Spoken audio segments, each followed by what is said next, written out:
Todd Helton, a man synonymous with the peak of Coors Field hysteria, the five-time All-Star and four-time Silver Slugger winner, was beloved by Rockies fans for his fantastic play on both offense and defense. One of the greatest Rockies of all time, his success has consistently been downplayed because of his home stadium. Helton's Hall of Fame case has been widely debated among the baseball community, with no conclusive decision. Just recently, this past January, the voters almost elected him into baseball immortality. He received over 72% of the vote for Cooperstown induction, but he needed another 3% of the vote to get into the Hall of Fame. This video will look into what factors help and hurt his case to earn his plaque in New York, and whether or not it's realistic for Helton to eventually make the Hall. Let's first do a statistics breakdown. Helton played for a very long time, nearly 2 decades, all for the Rockies, and was never an easy out once he arrived in the league. Through his first 10 seasons in Major League Baseball, Helton not only managed to walk more than strike out in 8 of the 10 aforementioned seasons, a very much appreciated quality in a young player, but he also managed an OPS, or on-base percentage plus slugging, above 1, settling in at a remarkable 1.04 OPS for the entire span. Oh, and let's go back to Helton having more walks than strikeouts. During his first season of playing in at least 100 games, Helton struck out 54 times and just walked 53 times. From 2000 to 2008, Helton walked more than striking out, with his worst season, quote-unquote, being the 1999 campaign, where he recorded 68 walks to 77 punch-outs. Out of all the first basemen who played at least 1,000 games from 1997 to 2013, his first and last year in the league, Todd Helton leads the pack by 4 points in OPS, beating out Hall of Famer Jeff Bagwell and future Hall of Famer Albert Pujols. One of his biggest strengths, his vision, was the catalyst that led to his success. His magnum opus was his 2000 season, where he hit for the percentage triple crown, leading the league in all 3 major stats: on base percentage, batting average, and slugging percentage. He hit a ludicrous .372, winning a batting title and having the 3rd highest single-season batting average from 1990 to the 2000 decade. During that decade, he actually tied for 3rd in terms of batting average. The only 2 players ahead of him are his teammate, in my opinion, the greatest Rocky of all time, Larry Walker, and all-time great Tony Gwynn with his abbreviated chase for 400. This came along with plenty of pop as well, slugging almost 700 with 103 extra base hits. In fact, this was the 4th most extra bases in MLB history and 2nd most in the NL ever. It was also his breakout season, netting him his first All-Star game, but his MVP candidacy was probably hindered not only by his youth, not having been an established star, but also what is commonly referred to as the Coors effect. This is when accolades and statistics from Rockies players are seen with less legitimacy due to the thin air in Colorado, which allows for the ball to fly further than anywhere else. This has only increased as time gone on, with the Rockies playing their home games at Coors Field, with sabermetrics putting a higher emphasis on regulating stadium factors. Older players also benefited more prior to the humiditor era. Beginning last season, all 30 MLB teams now have to store the game balls to control the inconsistencies between them. Humiditators work by bringing baseballs to an average humidity, which means in a dry park they will become more humid and heavier. Regardless of stadium, Todd Helton's hitting stats were some of the best in the league over a 5-year span. His 2000 to 2004 stretch of dominance beats out the best of his contemporaries. He once again beats out Pujols, Lance Berkman, and Jason Giambi, some of the best first basemen of his era in terms of OPS. He also paces the group in homers, RBIs, and has the best walk-to-strikeout ratio of the group. Now let's take a look at his defensive stats. None of this era has even been discussed. One of Helton's best traits as well, his ability to play very well on both sides of the ball. His 3 gold gloves were no mistake. He ranks near the top of the leaderboards all time in WAR and defensive WAR for first baseman, landing 14th in career WAR and 4th in defensive WAR compared to others who have played as many games of all time. He falls 2nd since integration, just behind Albert Pujols, and of course integration means since 1947. It's important to know that defensive wins above replacement is based on calculations that give value to positions, making a premium positions like shortstop or center field worth a lot more than a position like first base. For players who play DH and first base primarily, unless your name is pretty much Keith Hernandez, the more games they play, the lower their defensive WAR goes, almost in spite of good defense. This just means that if you don't play defense, for example, a designated hitter like David Ortiz, your defensive WAR becomes virtually non-existent and in the negative column. Anyway, Helton clocks in at -5 defensive WAR behind Pujols, who is known to be one of the best first basemen of all time defensively as well, with his -4.1 mark. While at their peaks, Pujols may have been the best first baseman defensively, which is definitely no slight to Helton. But let's talk about the great defensive metrics when it comes to Helton. Besides winning 3 Gold Glove awards, Helton's 9.5 range factor per game is second all-time. His 90 career zone runs place him in 4th in MLB history. If you don't know what zone runs are, it basically means how many plays a first baseman made versus how many times the ball was hit in his general direction or his zone, quote-unquote. At one time, Helton was first among all first basemen in defensive games played at first base, putouts, and assists. The crafty lefty could simply sweep up any ball in the dirt that was thrown from his infield counterpart. In other words, he was great at picking it. Now let's compare him to Paul Konerko. Another comparable player to Helton is Konerko, albeit his prime starting after Helton's era. They are both strong offensive first basemen looking to be enshrined in the Hall of Fame.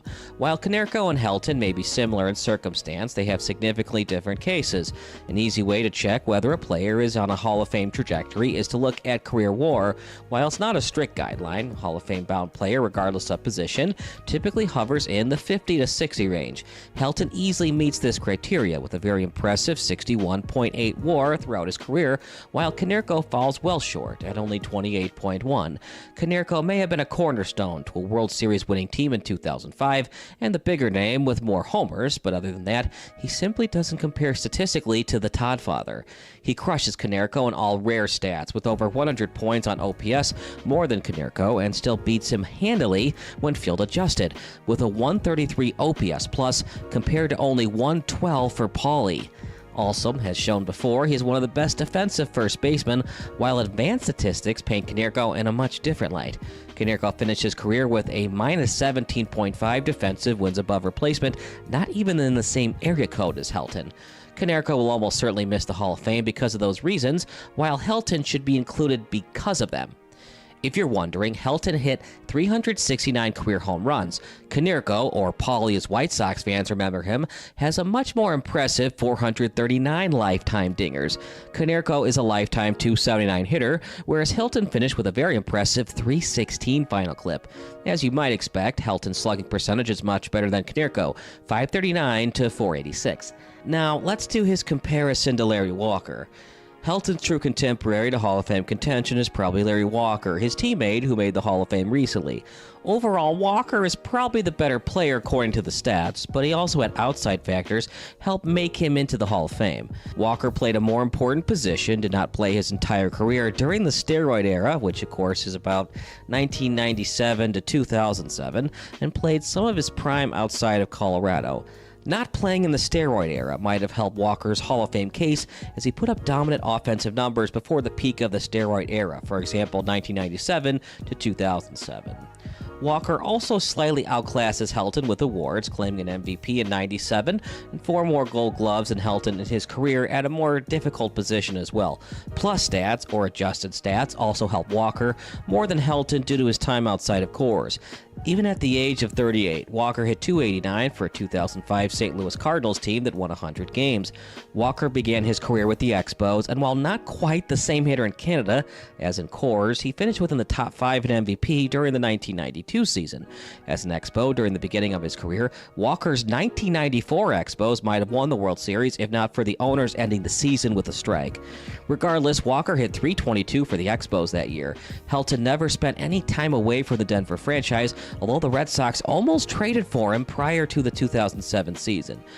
It should be noted, though, that Helton's OPS away from Coors Field is .855, better than former MVPs Christian Yelich and Josh Donaldson over similar amounts of games. No matter where he played, his bat was going to make an impact on the game. In 4,612 road plate appearances, the slugging first baseman at .287, .386, .469, with 142 home runs. His .855 OPS away from his home ballpark is higher than the road OPS of Hall of Famers Dave Winfield, .841, Eddie Murray, .838, Rickey Henderson, .836, Tony Gwynn, .835, Al Kaline, and George Brett, .826, among others. In other words, when it comes to Todd Helton, his OPS away from his home ballpark is better than players already in Cooperstown. How about this? Away from Coors Field, Helton's road on base percentage is better than such Hall of Famers as Rod Carew, Eddie Matthews, Vladimir Guerrero, Honus Wagner, Tony Gwynn, and a slew of others.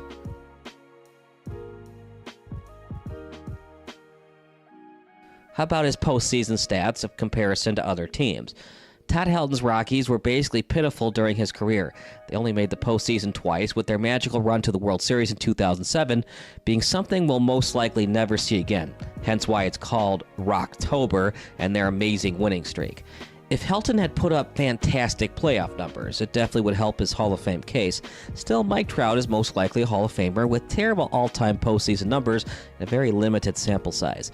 If Shohei Ohtani continues with his Babe Ruth-esque performances on the diamond as a pitcher and in the dish as a hitter, he'll be a no-doubt Hall of Famer even if he never plays in the postseason. If Helton had managed to put up any kind of impactful numbers, it would have helped his case. As it currently stands, Helton's career playoff batting average at .211 is very poor. In 15 career playoff games, he didn't hit a single home run. He played very well during Game 163 of the 2007 one-game playoff against San Diego, but that box score doesn't count towards the postseason numbers. In fact, there are examples of players making it almost exclusively because of postseason moments, such as Bill Mazeroski and Jack Morris, but baseball is not a sport where a single player can make enough of an impact to carry a player through the postseason. Helton also only made the playoffs 2 times total in his career, so he didn't have many opportunities to do much in general in October. Still, it does hurt his case that the Rockies made the World Series in spite of him, not because of him. Is that why Barry Bonds is outside of Cooperstown? Nah. Belko and the steroid controversy is the main reason he's not in the Hall of Fame. But Bonds also had his postseason struggles prior to his fantastic 2002 World Series run with the San Francisco Giants. But let's take Larry Walker's postseason stats into account. His 1995 postseason with Colorado was very forgettable, but his postseason numbers in his late 30s were very eye-opening. During the 2004 World Series, the 37-year-old Walker batted .357 as a 37-year-old with 2 home runs in the series. Helton, meanwhile, was several years younger than Walker during the 2007 Rockies playoff run. Even in 2009, Helton batted just .188 with no extra base hits. During the 2004 postseason, Walker belted 6 home runs during 3 different playoff series. What am I trying to say? For Larry Walker, playing on a different team and playing well with that team can establish credibility. The Coors effect hurts Helton much more than someone like Walker because Helton's entire 17 years in Major League Baseball was spent playing in the high altitude. There may be controversy about their legitimacy with playing at Coors, but there is no doubt the stats Helton put up are extremely impressive. The Coors effect is probably the strongest argument against him, and it only has gotten stronger as advanced stats have dampened his original stats. In conclusion, Todd Helton was one half of a lethal duo in Colorado with prime Larry Walker alongside him in the lineup. They both put up elite offensive and defensive stats, despite the adjusted stats making them slightly less impactful. While Helton doesn't have the hardware and accolades that Walker has, he's a homegrown career stat leader for the franchise. According to Jay Jaffe's JAWS system of evaluating peak wins above replacement, Helton is 15th all-time among qualified first basemen. That's higher than Harmon Killebrew and Fred McGriff, with McGriff recently being elected into the Hall. No offense to McGriff, but the analytics say Helton was much better offensively than the crime dog. Also, you can make the argument that the 2000 MVP should have gone to Helton and not Jeff Kent. Helton finished with a Baseball Reference wins above replacement metric of 8.9, while Kent was only 7.2. While Kent's Giants won the National League West Division, Helton's place certainly wasn't the reason why the Rockies failed to make the playoffs that year.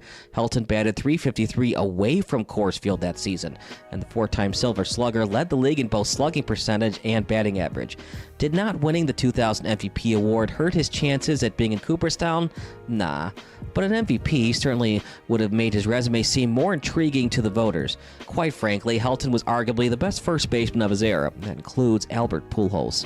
From 1997 to 2013, Helton led all National League first basemen in games played, runs scored, hits, doubles, runs batted in, triples, and walks. He was also second all-time in home runs. In a 5-year span from 2000 to 2004, Helton's OPS plus stat was third behind Barry Bonds and Pujols. Pujols. And from 2000 to 2005, Helton's baseball reference wins above replacement metric was third behind Alex Rodriguez and Bonds. And although Helton's batting prowess usually never transitioned into October, he was a main reason why the Rockies went 21-1 in their last 22 games to advance to the 2007 World Series. In a 15-game stretch from the end of the season until the one-game playoff against San Diego, batted .377 with a .458 on-base clip and 15 RBI. The Rockies went 14-1 in those 15 games to advance to the National League Division Series. So is Helton a Hall of Famer? He might be one in 2024 or 2025. After all, he was only 11 votes shy of getting into the Hall of Fame in 2023. But for now, he's not in Cooperstown, and that's a crime and shame. But what do you think? Should Helton be in the Hall of Fame sooner more than later? Make sure to comment below and subscribe to Sports Broadcast Solutions.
Was a weird time for the NBA, a post-Bulls Jordan league that lacked an overall depth and talent, yet was the last premier era of the NBA big man. You had established superstars such as Shaquille O'Neal, Chris Webber, Kevin Garnett, Tim Duncan, and Alonzo Mourning. You had the up-and-comers such as Kenyon Martin, Marcus Camby, Ben Wallace, Dirk Nowitzki, Pau Gasol, Tyson Chandler, and Elton Brand. You even had the veteran Hall of Famers on their last leg, such as Hakeem Olajuwon, Patrick Ewing, David Robinson, Karl Malone, and Dikembe Mutombo. Truly a golden era of big man in every phrase of the word. And the big man we'll be focused on today would likely fit in the early 2000s up-and-comer bracket, Jermaine O'Neal. Drafted 17th overall straight out of high school in the historic 1996 NBA draft class that featured Kobe Bryant, Ray Allen, and Steve Nash. O'Neal became the youngest player to ever play in an NBA game at that time. His career lasted 17 seasons, playing for the Trailblazers, Pacers, Raptors, Heat, Celtics, Suns, and Warriors. After joining the Pacers for the 2000-2001 season, O'Neal's career hit an apex that lasted from the 2001-2002 season to the 06-07 campaign. This stretch included 6 straight All-Star appearances, 3 straight All-NBA teams from 2002 to 2004, he was second team in 2004, and a conference finals appearance in 2004. In an era stuffed with centers and power forwards, who ranged from high-quality starters to Hall of Famers, O'Neal was regarded as one of the best in the league during that time. As impressive as he was during his peak, was it enough for him to be considered for the Basketball Hall of Fame? As good as he was as a Pacer, the rest of his career was average at best and arrestable at worst, pun intended. He started in Portland for the 1996-97 season, where he played the next 4 seasons. These Portland teams made the playoffs each season he was there, and even made the conference finals back-to-back years in 99 and 2000. In 2000, they took the Lakers to 7 games, losing 89-84 in the historic game that featured the iconic Kobe to Shaq alley-oop in the closing minutes of the game. By the way, Portland was up by more than 10 points in the game. It was a very successful run for Portland, a run that O'Neal had little to nothing to do with. During his time with the Trailblazers, O'Neal never averaged over 13.5 minutes per game. His most impactful season came in 1998, where he averaged 4.5 points, 3.4 rebounds, and 1 block per game. As underwhelming as O'Neal's career was when he was with Portland, it's hard to place a ton of blame on him for his struggles. In a time where selecting a high school player was still considered a taboo move, he was a teenager playing with grown men. The center and forward positions were especially stacked for Portland, in a roster that featured Arvydas Sabonis, Rasheed Wallace, Scottie Pippen, Detlef Schrempf, and Brian Grant. Unless they're an instant generational talent, it's extremely hard for a young prospect to get playing time for an NBA team contending for a title. You even see this in today's NBA, with the Golden State Warriors still trying to figure out how to fit their younger prospects into the rotation. Hard to hold Jermaine's first 4 seasons against him. After the Pacers went into a mini rebuild parting ways with veterans Mark Jackson, Rick Smits, Chris Mullin, and head coach Larry Bird, they traded for O'Neal in 2000. He was put into their starting unit and instantly made huge strides, posting career highs in every major statistical category other than field goal percentage, which makes sense because he went from taking 3 to 4 shots per game to 10 plus. He would average 12.8 points, 9.8 rebounds, and 2.8 blocks for the 2000-2001 season. His next 6 seasons would be what defined his stardom, as he would team up with future Hall of Famer Reggie Miller and future Defensive Player of the Year Ron Artest. But with an aging Reggie Miller and the unpredictable personality that was Ron Artest, O'Neal ultimately became the best player and most valuable player for the Pacers during this time.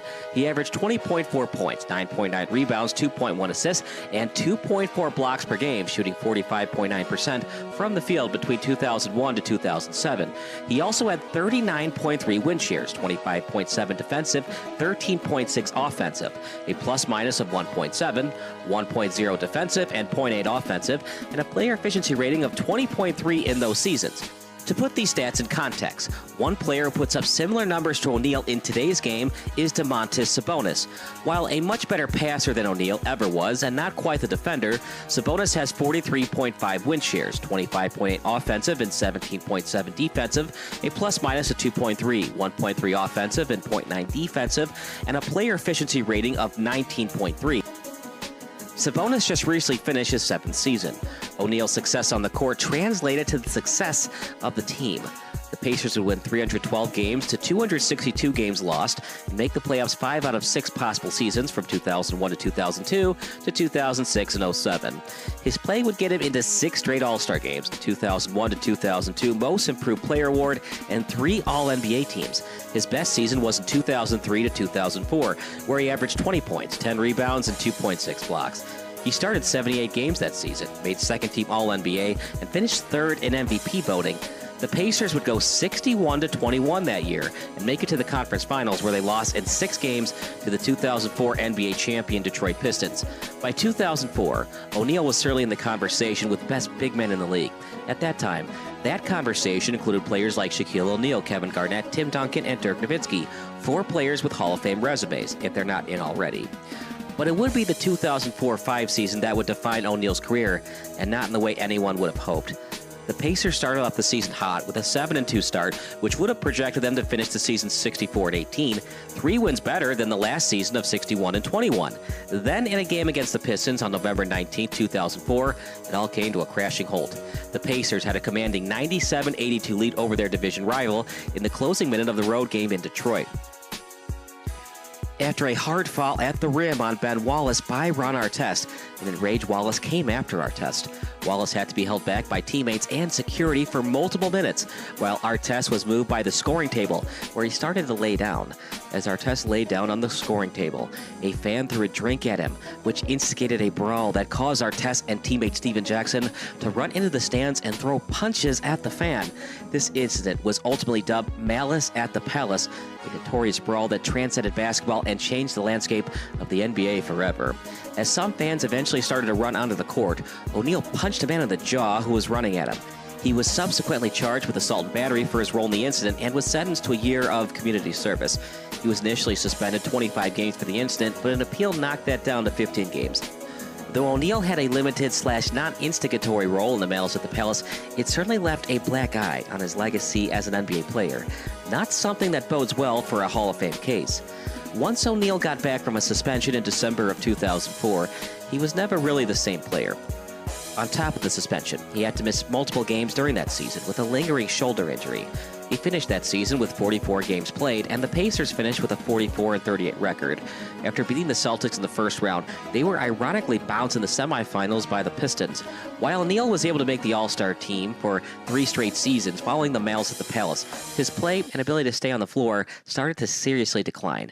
In his final full season with Indiana in 2007-08, he played in 42 games, starting in 34 of them. He averaged 13.6 points, 6.7 rebounds, and 2.1 blocks in just 28.7 minutes per game, all sizable drops for the numbers he put up in his prime. 2007-08 was the first season he would make the All-Star team since 2000-2001, and he wouldn't make any more of them for the rest of his career. He was traded to the Raptors in the offseason 2008. By the 2008 All-Star break, O'Neal had missed nearly a quarter of the season and had lost his starting spot to up-and-coming center Andre Bargnani. He would be traded to the Heat later that season and would finish his 41 games in Toronto, averaging 13.5 points, 7 rebounds, and 2 blocks. His 2009-10 season in Miami would be his last decent season in terms of his health and productivity. He would play 70 games, averaging 13.6 points, 6.9 rebounds, and 1.4 blocks while playing 28.4 minutes per game. A variety of injuries would further plague him for the rest of his career after that season. He played with the Celtics, Suns, and Warriors up until his final season in 2013-14. From 2010 to 2014, he would play 148 games, 51 games started, posting averages of 7.1 points, 5.1 rebounds, and 1.3 blocks. For the second half of his career, you could argue O'Neal was nothing more than a role player. Despite the late bloom and sour ending of his career, how did O'Neal compare to the other big man superstars of his generation during his prime? Remember, the Hall of Fame is voted by the sports writers. From 2001 to 2007, the top-tier power forwards and centers were Shaquille O'Neal, Tim Duncan, Kevin Garnett, and Dirk Nowitzki. Here's how O'Neal's stats match up against theirs, as you see the graphic here. From 2002 to 2007, Jermaine O'Neal shot almost 46% from the field, three-point percentage not great at 18.4, and 20.4 points per game, among other notable statistics. Dirk Nowitzki, much better, 24.6 points, 2-point percentage of 49.6, efficient field goal percentage of 51.3. Kevin Garnett, more in points per game, 2-point percentage is better at 50.5, efficient field goal percentage 50.1, free throw percentage much better at 80%. Tim Duncan, 2002 to 2007. Surprisingly, not that much more points per game than Jermaine O'Neal. 21.7 points, 50.8 field goal percentage, efficient field goal percentage of 50.9, total rebounds of 11.8. And Shaquille O'Neal, absolutely dominant. 24.1 points, efficient field goal percentage. This is insane. 58.4, 2.2 blocks, and a field goal percentage of 58.4. How bad was his free throw percentage? Pretty darn bad, 51.5. While each of those player stats are clearly a bit superior to O'Neal's, it's surprising to see how close he comes up to matching up with them. Shaq and Tim Duncan are top 10 players in the history of the NBA, and Dirk and KG are also considered amongst the best this league has ever seen. O'Neal is second in blocks amongst them with 2.4, just under Duncan's 2.5. The big difference between O'Neal and these four players was sustainability and team success. During this window, Shaq won 3 of his 4 NBA titles, 2 with the Lakers, 1 with the Heat. Duncan won 3 of his 5 titles. Dirk and KG would go on to win a title later in their careers. Also, O'Neal's only real case for the Hall of Fame is his 6 All-Star seasons. Shaq had an 8-year prime going into the 2001 season. Duncan won a championship in 1999, and he was able to develop himself into a championship-level contributor even when he passed his prime, making multiple All-Star, All-NBA, and All-Defensive teams when he was 35-plus years old. KG blossomed at an All-Star 5 years prior to 2001 and was an All-Star for 5 of his next 6 seasons in Boston after getting traded by Minnesota in the 2007 offseason.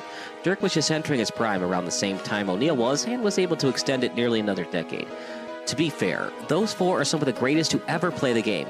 So just because O'Neal's career didn't play out the same as theirs doesn't mean he doesn't belong in the Hall of Fame.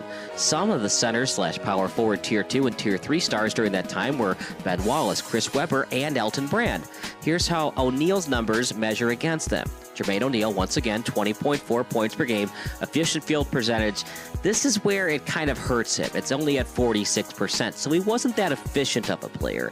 Blocks, excellent, 2.4, and then fouls per game, 3.5. for Elton Brand, 20.4 points per game, efficient field goal percentage. It's better than Jermaine O'Neal, 51.5. Free throw percentage, it's still better, 75.2, whereas Jermaine O'Neal was 73.5. How about Chris Webber? Actually, Chris averaged less points per game than Jermaine O'Neal, 19.6. Player fouls, 3. Free throw percentage, 71. Total rebounds, 9.3. So Jermaine O'Neal actually had more rebounds than Chris Webber. For Ben Wallace, not a great offensive player by any stretch of the imagination. Only 7.9 points per game. But here's what hurts Jermaine O'Neal again. 47 efficient field goal percentage to just 46 for Jermaine. Ben Wallace stands out because he had little to no offensive game. He was, however, one of the most prominent centers in the league during that time frame. He was maybe the best defensive center in the league, making every all-defensive team during that stretch with 4 Defensive Player of the Year awards. He also made 5 All-NBA teams and was recently inducted into the Hall of Fame. Sure, my family loves me. They bought me this sweet new collar. My dog bowl is always full of Fido's finest. Heck, they even take care of the personal stuff on my walk. Come on, who does that? But what really sealed the deal for me was when they installed a security system from Forest Security. Hey, I'm no watchdog, you know? Forest Security offers the latest in technology and security for our home. Yeah, I'm pretty good at keeping an eye on things, but I also have stuff to do, like sleep and socialize. A smart security system can provide around-the-clock awareness and generate instant smartphone alerts. They let the family know if something is wrong or suspicious. They do all of the work for us, 24 hours a day, 7 days a week. You know what they say, you can't trust a dog to watch your house or your sandwich. Call Forest Security today. Call us today at 708-452-2000 or visit forestsecurity.com.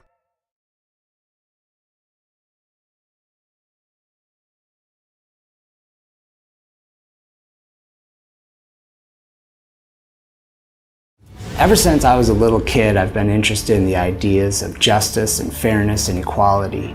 That's why I became a lawyer. I have the opportunity to advance these ideals. Now more than ever in our world, it is important that we highlight these issues. It's important that we fight for these issues. And my clients know that Keating Law Offices will not just fight for them, but they will fight for these ideals.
Are you looking for some good food after a Fenwick football game? Then head on over to O'Sullivan's Public House. Located on Madison Street in Forest Park, O'Sullivan's Public House has daily drink specials alongside a year-round beer garden. Open daily from 11 a.m. to 1 a.m. O'Sullivan's PH offers dinner until 10 p.m. Even cooler, O'Sullivan's offers a late-night menu until 11:30 p.m. on Fridays and Saturdays. On the weeknights, O'Sullivan's has a late-night menu until 11 p.m. And for the fall season, O'Sullivan's will offer 20% off food for athletes and coaches following home Fenwick games. For more information, go online to o'sullivansfp.com.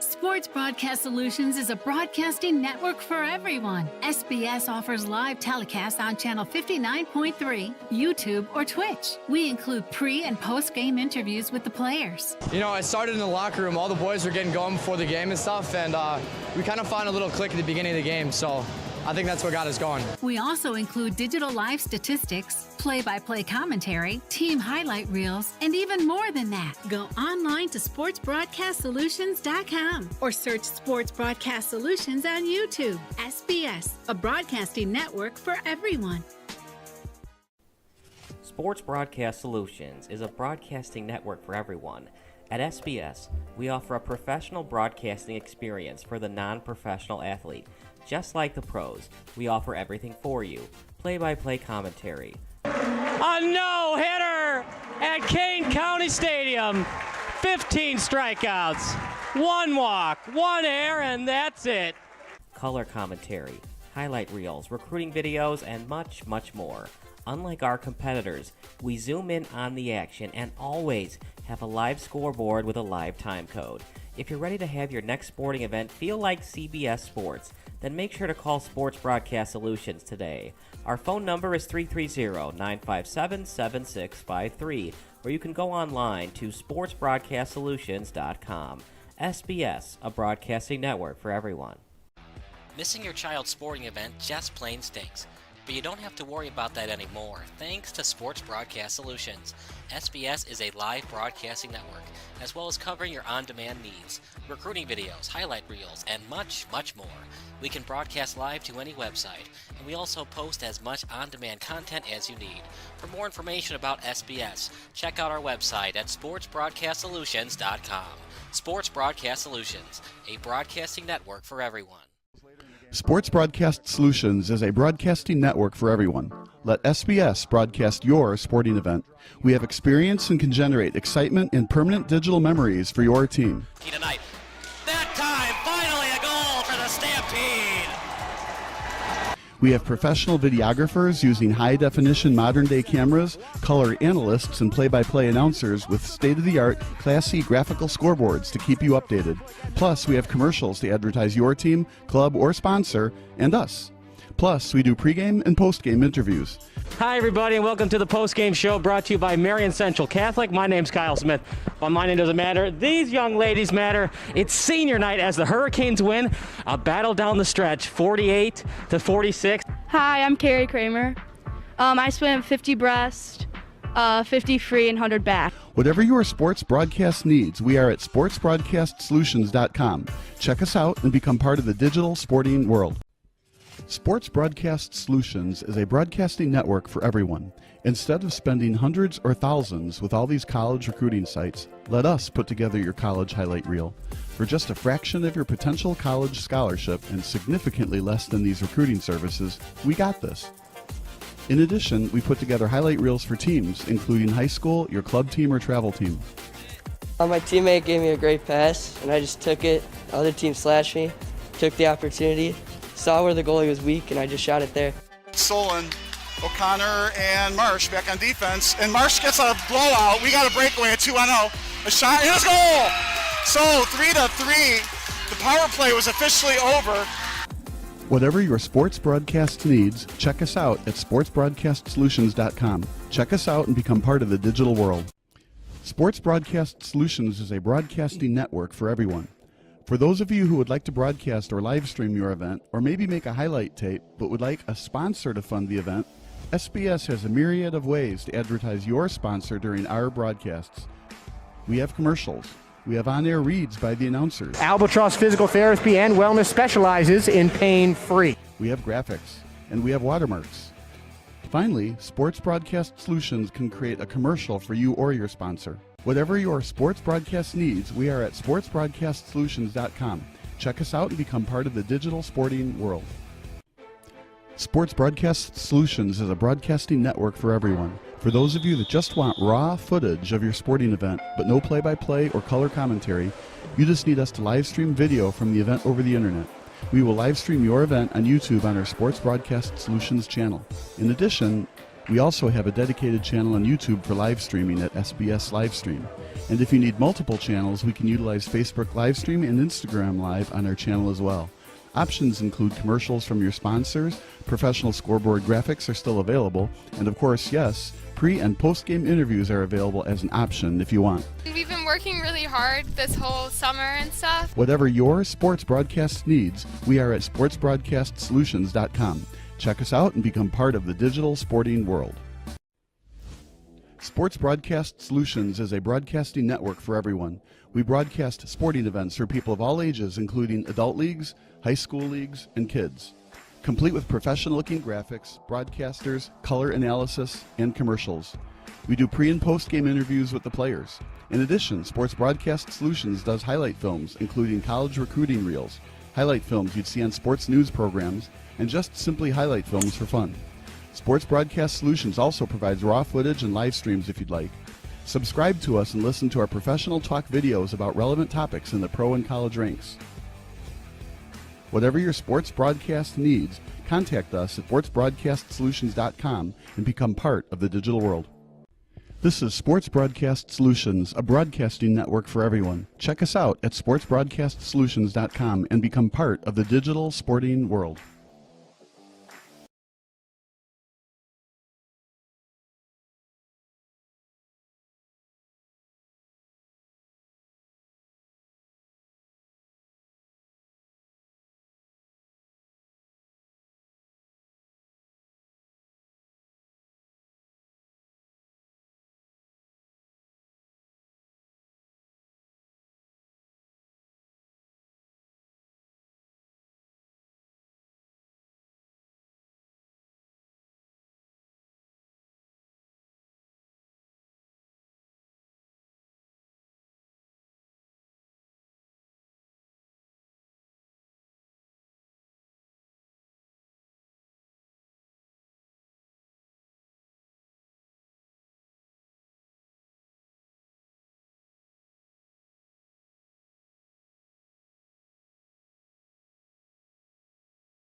Before we celebrated this special night, before we fell in love with our home all over again, we searched for a company to handle our entire remodel, from architecture and material selection to permits and complete construction with impeccable design. We found Heirroom. Visit the Heirroom Design Build Center in Lincolnwood to explore your home's potential. Heirroom. Architects, builders, remodelers. Your project begins at heirroom.com.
The early 2000s was a weird time for the NBA, a post-Bulls Jordan league that lacked an overall depth and talent, yet was the last premier era of the NBA big man. You had established superstars such as Shaquille O'Neal, Chris Webber, Kevin Garnett, Tim Duncan, and Alonzo Mourning. You had the up-and-comers such as Kenyon Martin, Marcus Camby, Ben Wallace, Dirk Nowitzki, Pau Gasol, Tyson Chandler, and Elton Brand. You even had the veteran Hall of Famers on their last leg, such as Hakeem Olajuwon, Patrick Ewing, David Robinson, Karl Malone, and Dikembe Mutombo. Truly a golden era of big man in every phrase of the word. And the big man we'll be focused on today would likely fit in the early 2000s up-and-comer bracket, Jermaine O'Neal. Drafted 17th overall straight out of high school in the historic 1996 NBA draft class that featured Kobe Bryant, Ray Allen, and Steve Nash, O'Neal became the youngest player to ever play in an NBA game at that time. His career lasted 17 seasons, playing for the Trailblazers, Pacers, Raptors, Heat, Celtics, Suns, and Warriors. After joining the Pacers for the 2000-2001 season, O'Neal's career hit an apex that lasted from the 2001-2002 season to the 06-07 campaign. This stretch included 6 straight All-Star appearances, 3 straight All-NBA teams from 2002 to 2004, he was second team in 2004, and a conference finals appearance in 2004.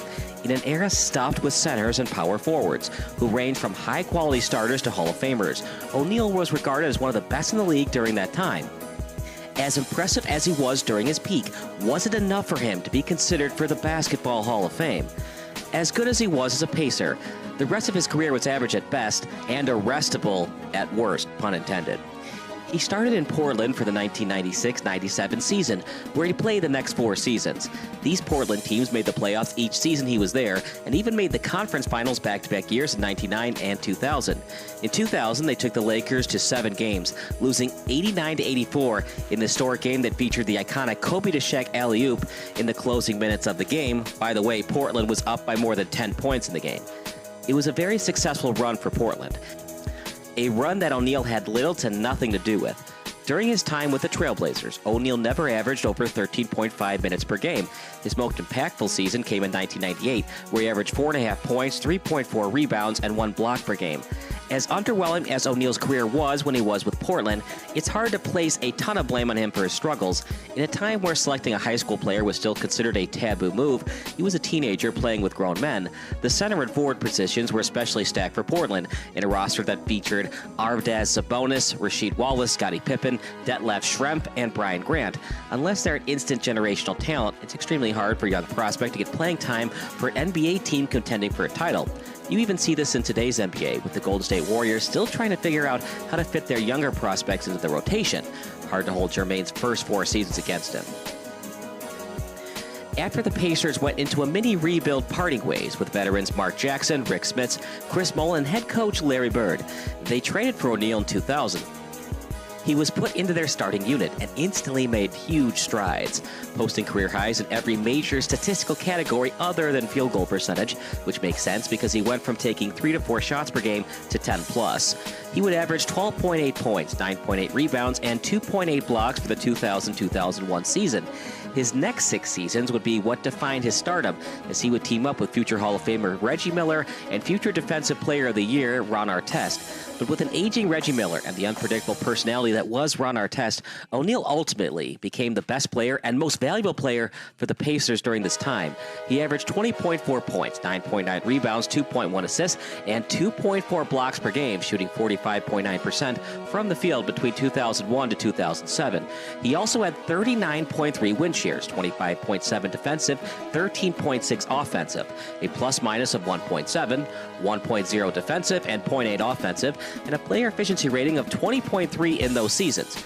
To put these stats in context, one player who puts up similar numbers to O'Neal in today's game is Domantas Sabonis. While a much better passer than O'Neal ever was, and not quite the defender, Sabonis has 43.5 win shares, 25.8 offensive and 17.7 defensive, a plus-minus of 2.3, 1.3 offensive and 0.9 defensive, and a player efficiency rating of 19.3. Sabonis just recently finished his 7th season. O'Neal's success on the court translated to the success of the team. The Pacers would win 312 games to 262 games lost and make the playoffs 5 out of 6 possible seasons from 2001 to 2002 to 2006 and 07. His play would get him into 6 straight All-Star games, the 2001 to 2002 Most Improved Player Award, and 3 All-NBA teams. His best season was in 2003 to 2004, where he averaged 20 points, 10 rebounds, and 2.6 blocks. He started 78 games that season, made second-team All-NBA, and finished third in MVP voting. The Pacers would go 61-21 that year and make it to the conference finals, where they lost in 6 games to the 2004 NBA champion Detroit Pistons. By 2004, O'Neal was certainly in the conversation with best big men in the league. At that time, that conversation included players like Shaquille O'Neal, Kevin Garnett, Tim Duncan, and Dirk Nowitzki, 4 players with Hall of Fame resumes, if they're not in already. But it would be the 2004-05 season that would define O'Neal's career, and not in the way anyone would have hoped. The Pacers started off the season hot with a 7-2 start, which would have projected them to finish the season 64-18, 3 wins better than the last season of 61-21. Then, in a game against the Pistons on November 19, 2004, it all came to a crashing halt. The Pacers had a commanding 97-82 lead over their division rival in the closing minute of the road game in Detroit.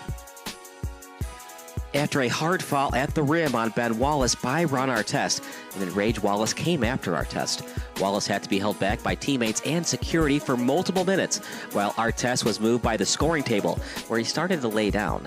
As Artest lay down on the scoring table, a fan threw a drink at him, which instigated a brawl that caused Artest and teammate Steven Jackson to run into the stands and throw punches at the fan. This incident was ultimately dubbed Malice at the Palace, a notorious brawl that transcended basketball and changed the landscape of the NBA forever. As some fans eventually started to run onto the court, O'Neal punched a man in the jaw who was running at him. He was subsequently charged with assault and battery for his role in the incident and was sentenced to a year of community service. He was initially suspended 25 games for the incident, but an appeal knocked that down to 15 games. Though O'Neal had a limited/non-instigatory role in the Malice at the Palace, it certainly left a black eye on his legacy as an NBA player. Not something that bodes well for a Hall of Fame case. Once O'Neal got back from a suspension in December of 2004, he was never really the same player. On top of the suspension, he had to miss multiple games during that season with a lingering shoulder injury. He finished that season with 44 games played, and the Pacers finished with a 44-38 record. After beating the Celtics in the first round, they were ironically bounced in the semifinals by the Pistons. While O'Neal was able to make the All-Star team for 3 straight seasons following the Malice at the Palace, his play and ability to stay on the floor started to seriously decline. In his final full season with Indiana in 2007-08, he played in 42 games, starting in 34 of them. He averaged 13.6 points, 6.7 rebounds, and 2.1 blocks in just 28.7 minutes per game, all sizable drops for the numbers he put up in his prime. 2007-08 was the first season he wouldn't make the All-Star team since 2000-2001, and he wouldn't make any more of them for the rest of his career.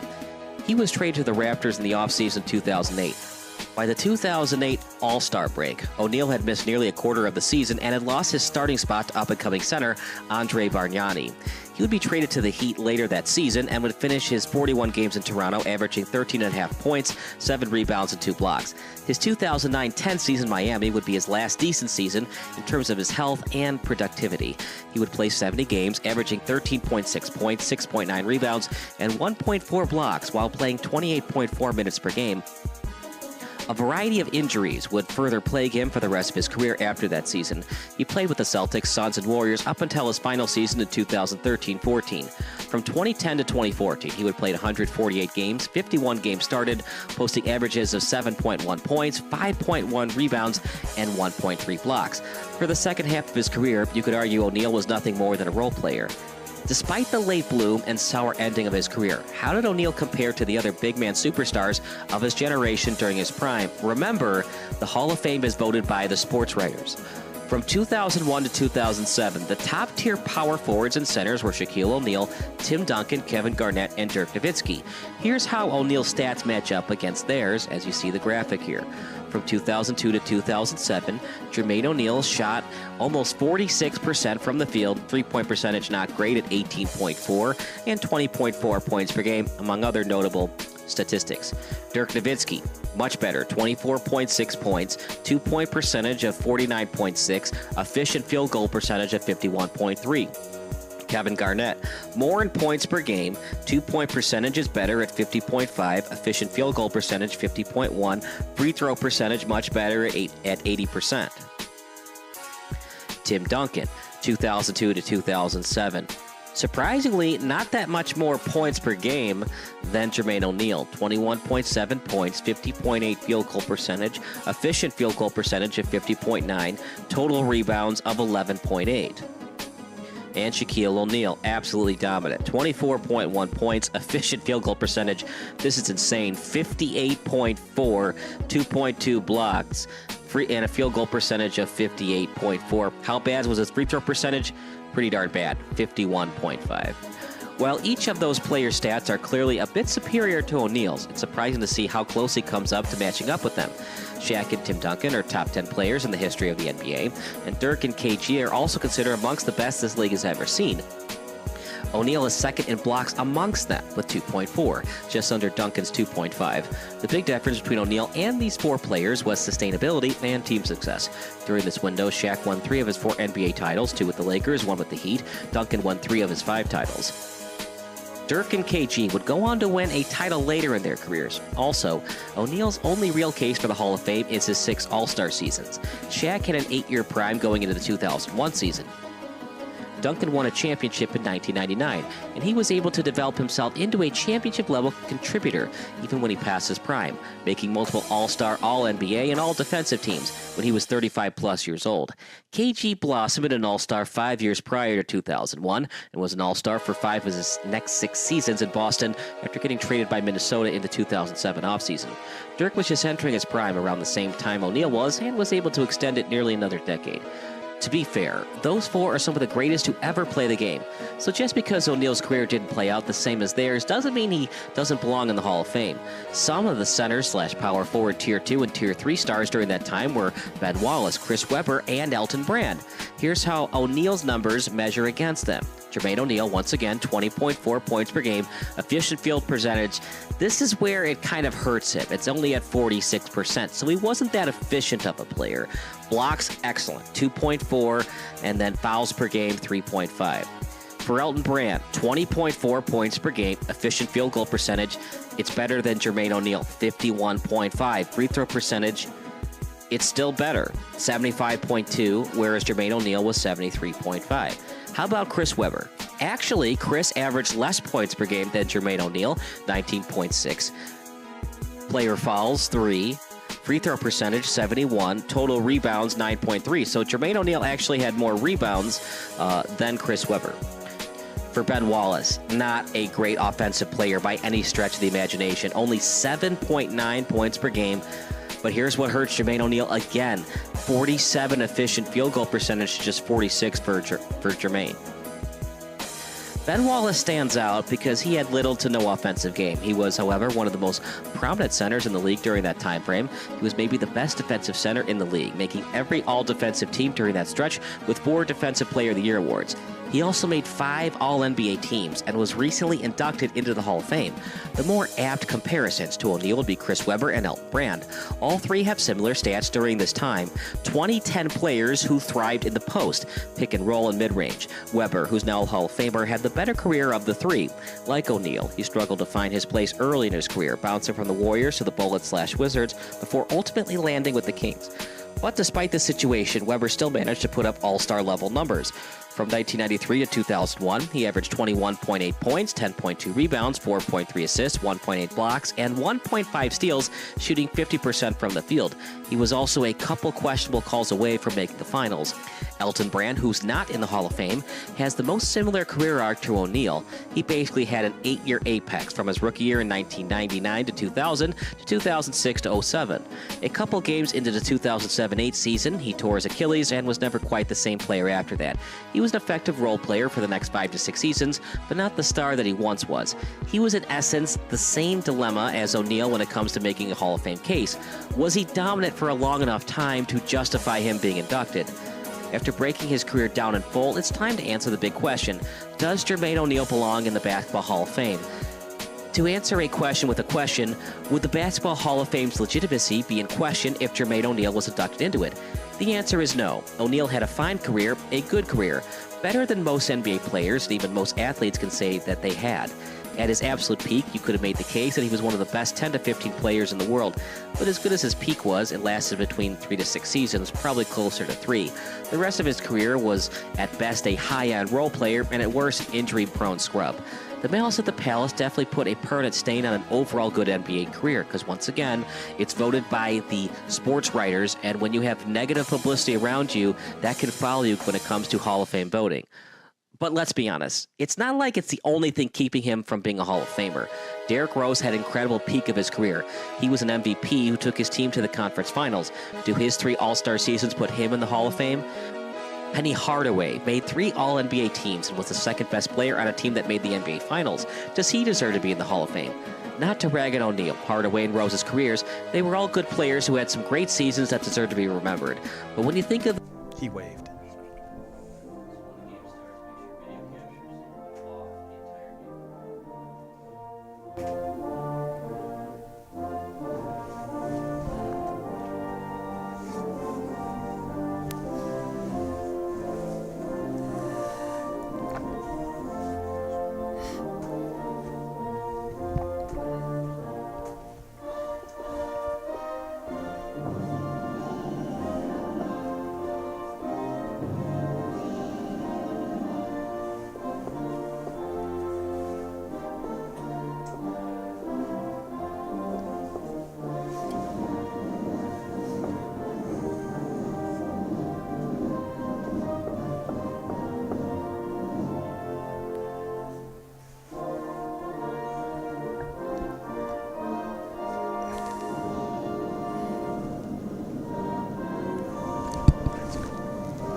We are broadcasting live from Benedictine University for Illinois High School Association football.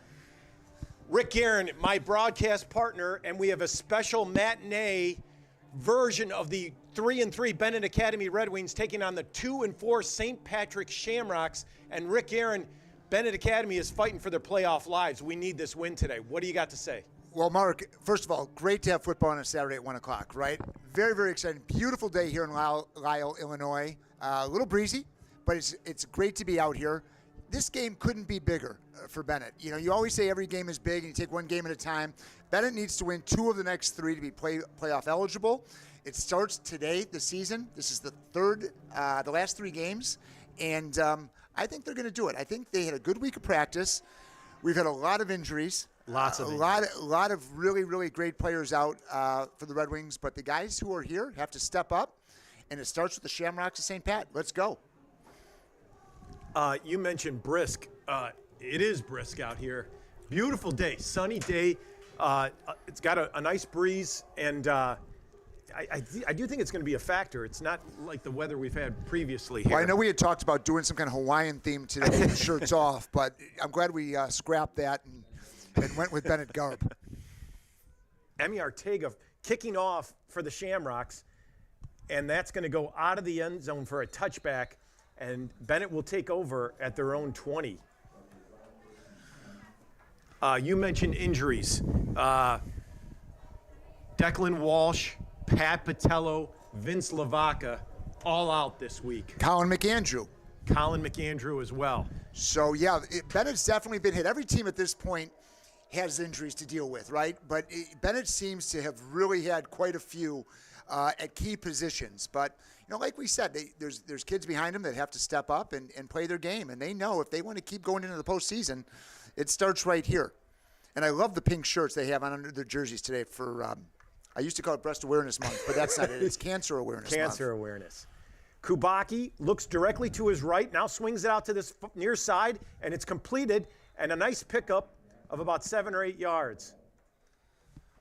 That was to Doyle, number 29. He's the sophomore, and Luke's been really good these last 2 games. Yeah, Mark, I think you're going to see with an extra week, Pat Patello went down a few weeks ago against De La Salle, and he caught a lot of the attention.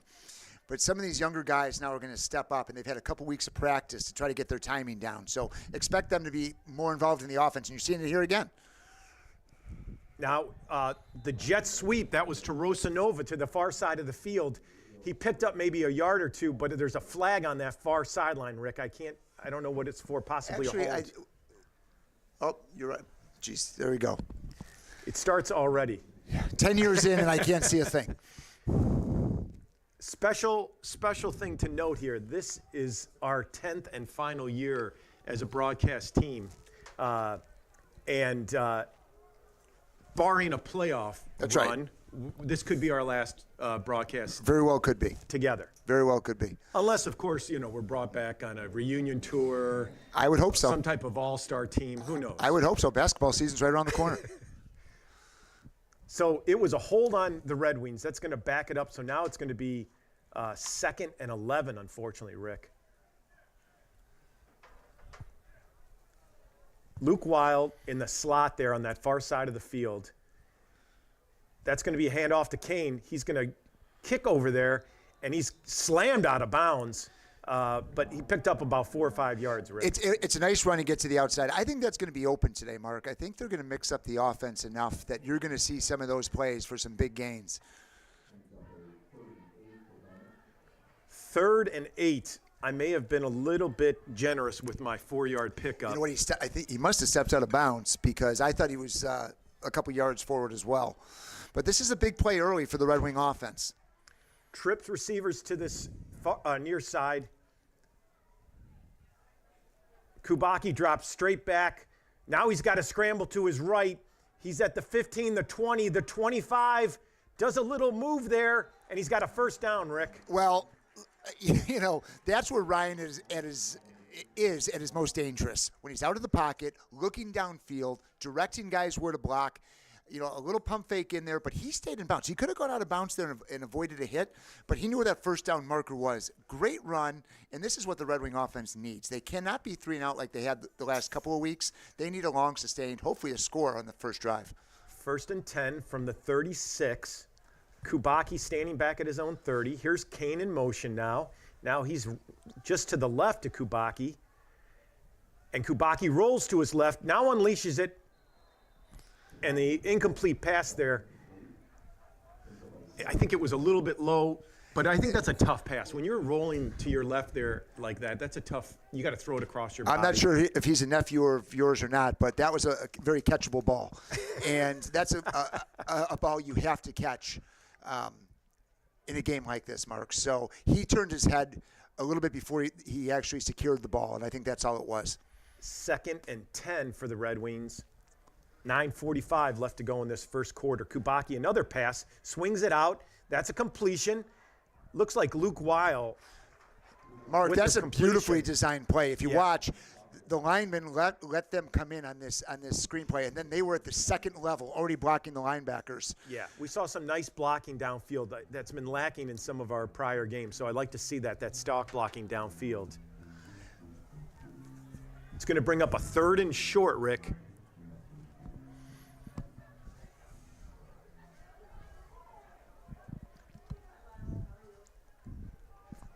Benet at the 45-yard line.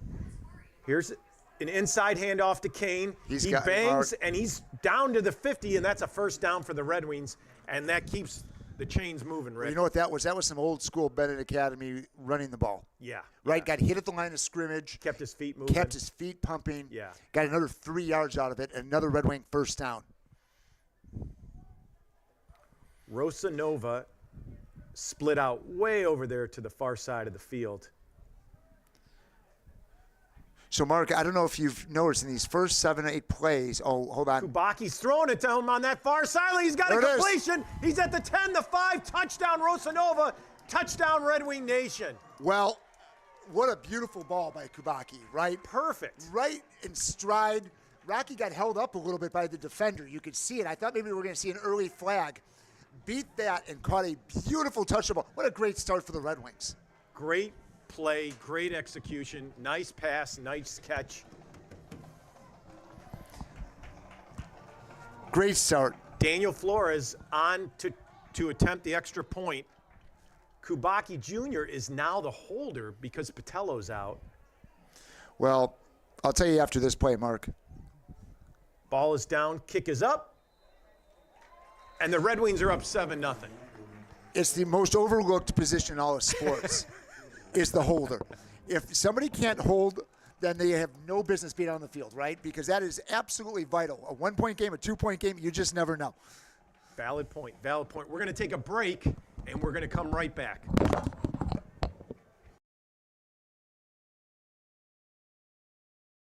Before you know it, you'll know my name and how to pronounce it. You'll know the meaning of ขอบคุณค่ะ Before you know it, you'll call me son. You call me daughter. You call me brother. You call us sisters. Your family will make a difference in how America is perceived and what America stands for. And we invite you to welcome an exchange student like me to your home and your family. For over 70 years, AFS USA has brought exchange students from around the world to study in the U.S. and live with an American family for a school year, semester, or 6 to 12 weeks. Before you know it, you'll be a proud AFS host family. Visit afsusa.org.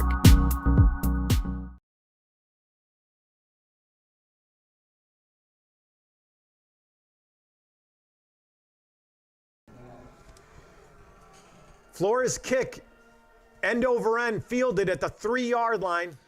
Now he's at the 10, the 15, and he's brought down just past the 20. And the Shamrocks will take over at about the 22-yard line. Rick, you mentioned the injuries. I don't want to violate any HIPAA regulations, but I can tell you under very good information, Colin McAndrew had a successful knee surgery yesterday.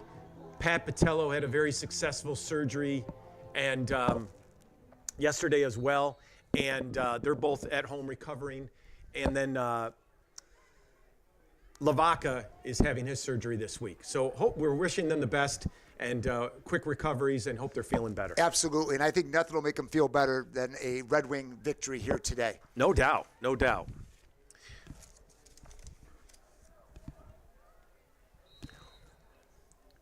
For the Shamrocks, Colin Hay is at quarterback.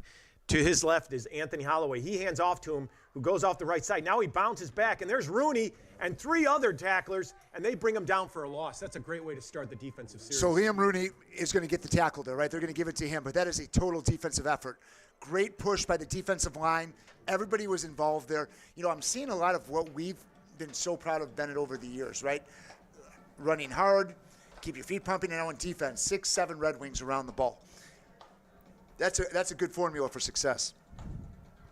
2nd and 14 for the Shamrocks. Hay hands off to Holloway. This time he tries the right side, and he's wrapped up again. Another loss, maybe 2 yards, Rick. Another great stop. I like the way this game's starting. Well, there's a lot of football left, right? We've been on the other side of this, and you've heard me say that anything can happen in high school football, and usually does. But if you were going to script the first quarter here, this is a lot what it would look like. Trips receivers to this near side. Hay is standing back at his own 12. He drops straight back. He's got some pressure, and he's hit as he throws. That's an incomplete pass, and they're going to have to punt, Rick. So they're going to punt. That's a great rush. It looked like that was O'Grady on the initial hit there, Mark, who's gotten a lot of minutes on defense here in the last few games. He's a disruptor, right? He gets in there. He's not afraid. he's got a motor that this defense needed. So they're going to punt from close to their own end zone. Charlie O'Grady, you're right. He came over from the offense. He was a receiver, but they've moved him over to the defensive side. The last 2 weeks, he's done a great job of, I think you said, disrupting. Here's the snap. The punt is off. Bounces at the 45. Now they're just going to stay away from it, and it's going to roll down. Nice roll for the Shamrocks, and it's going to stop at about the 22-yard line. That's where Benet will take over with 7:10 left to go in this first quarter, leading 7-0. We'll take a break.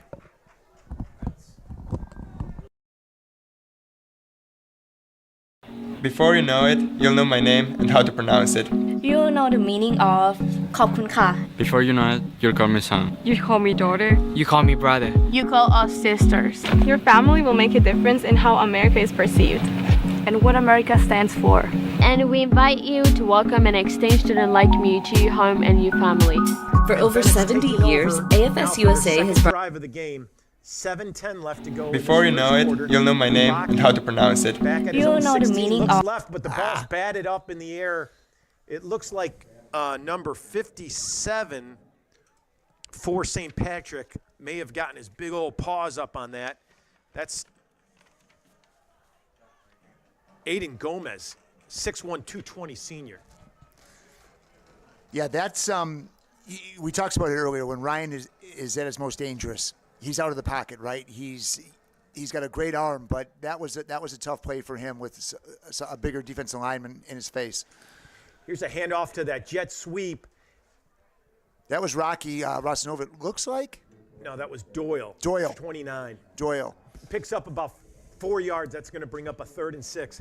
And Rick, I did not mention another guy's out this week, Declan Walsh. That's a huge loss, both offensively and defensively. Great tight end and defensive end. We got some in-game stats for you. Yeah, guys, on that drive, Ryan Kubacki, very impressive. 2 of 3 for 60 yards, and, of course, the touchdown to Rocky Rosanova. Great start for the Red Wings. Thank you, buddy. Appreciate it. Hopefully we can keep that going. Kubacki drops straight back. He's got some time. Now he throws it over the middle. Man, it looks like an interference, and there it is. And you know what, Mark? It was tough because I think he had his left arm on him on the play, right? Yeah, so it was a late flag, but I think it was the correct call.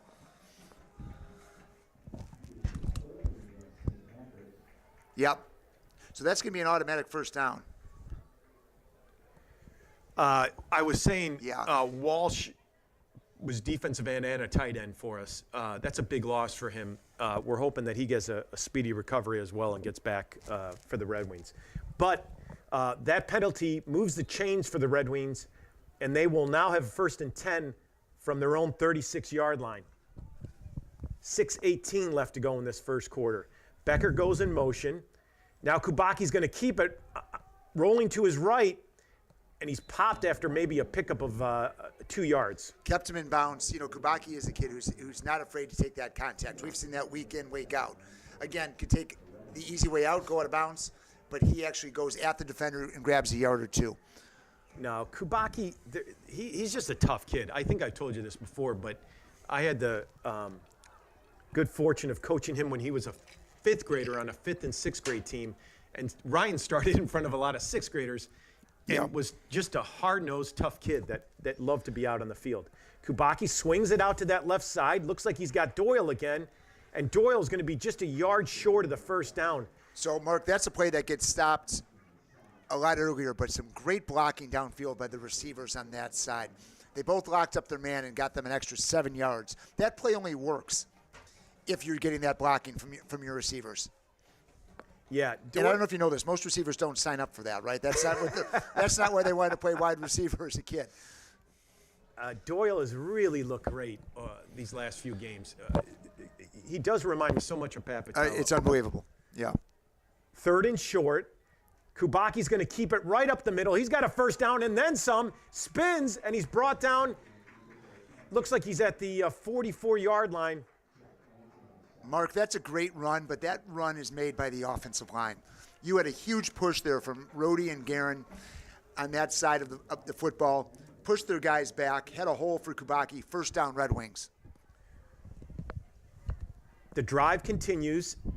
1st and 10 from the Shamrocks 45. Kubaki takes the snap. Now he pitches it. This is Lawler. Lawler's got some traffic over there, and I think he may have got back to the original line of scrimmage, maybe picked up a yard. Lawler had a knee injury and came back this season, and we've seen him the last 2 weeks. He's looked good in coming back. We've got a player down here. This is number 3, Patrick Lydon for the Shamrocks. Let's take a break while they take a look at him. Before you know it, you'll know my name and how to pronounce it. You know the meaning of ขอบคุณค่ะ Before you know it, you'll call me son. You call me daughter. You call me brother. You call us sisters. Your family will make a difference in how America is perceived and what America stands for. And we invite you to welcome an exchange student like me to your home and your family. For over 70 years, AFS USA has brought exchange students from around the world to study in the U.S. and live with an American family for a school year, semester, or 6 to 12 weeks. Before you know it, you'll be a proud AFS host family. Visit afsusa.org.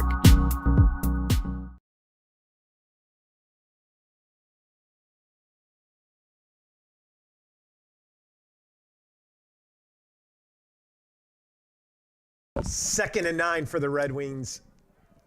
A little bit of a different formation here.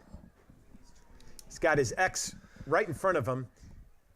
And here's the jet sweep. That's a legal motion, Mark. There's, yeah. Oh, no, somebody moved. There. Legal procedure on the Red Wings. That's going to back them up. I've said it before. I'll say it again. Penalties are drive killers. Yeah. They were trying something different there, you could tell, and they weren't all in sync. So with that, it'll be a 2nd and 14, Rick.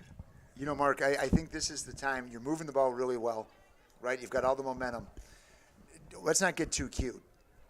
Keep doing what's working right now, and that's a nice mix of some screens, some running, and then looking downfield. And there's that screen. Here's the screen to Doyle, and it's wrapped up quickly by number 7.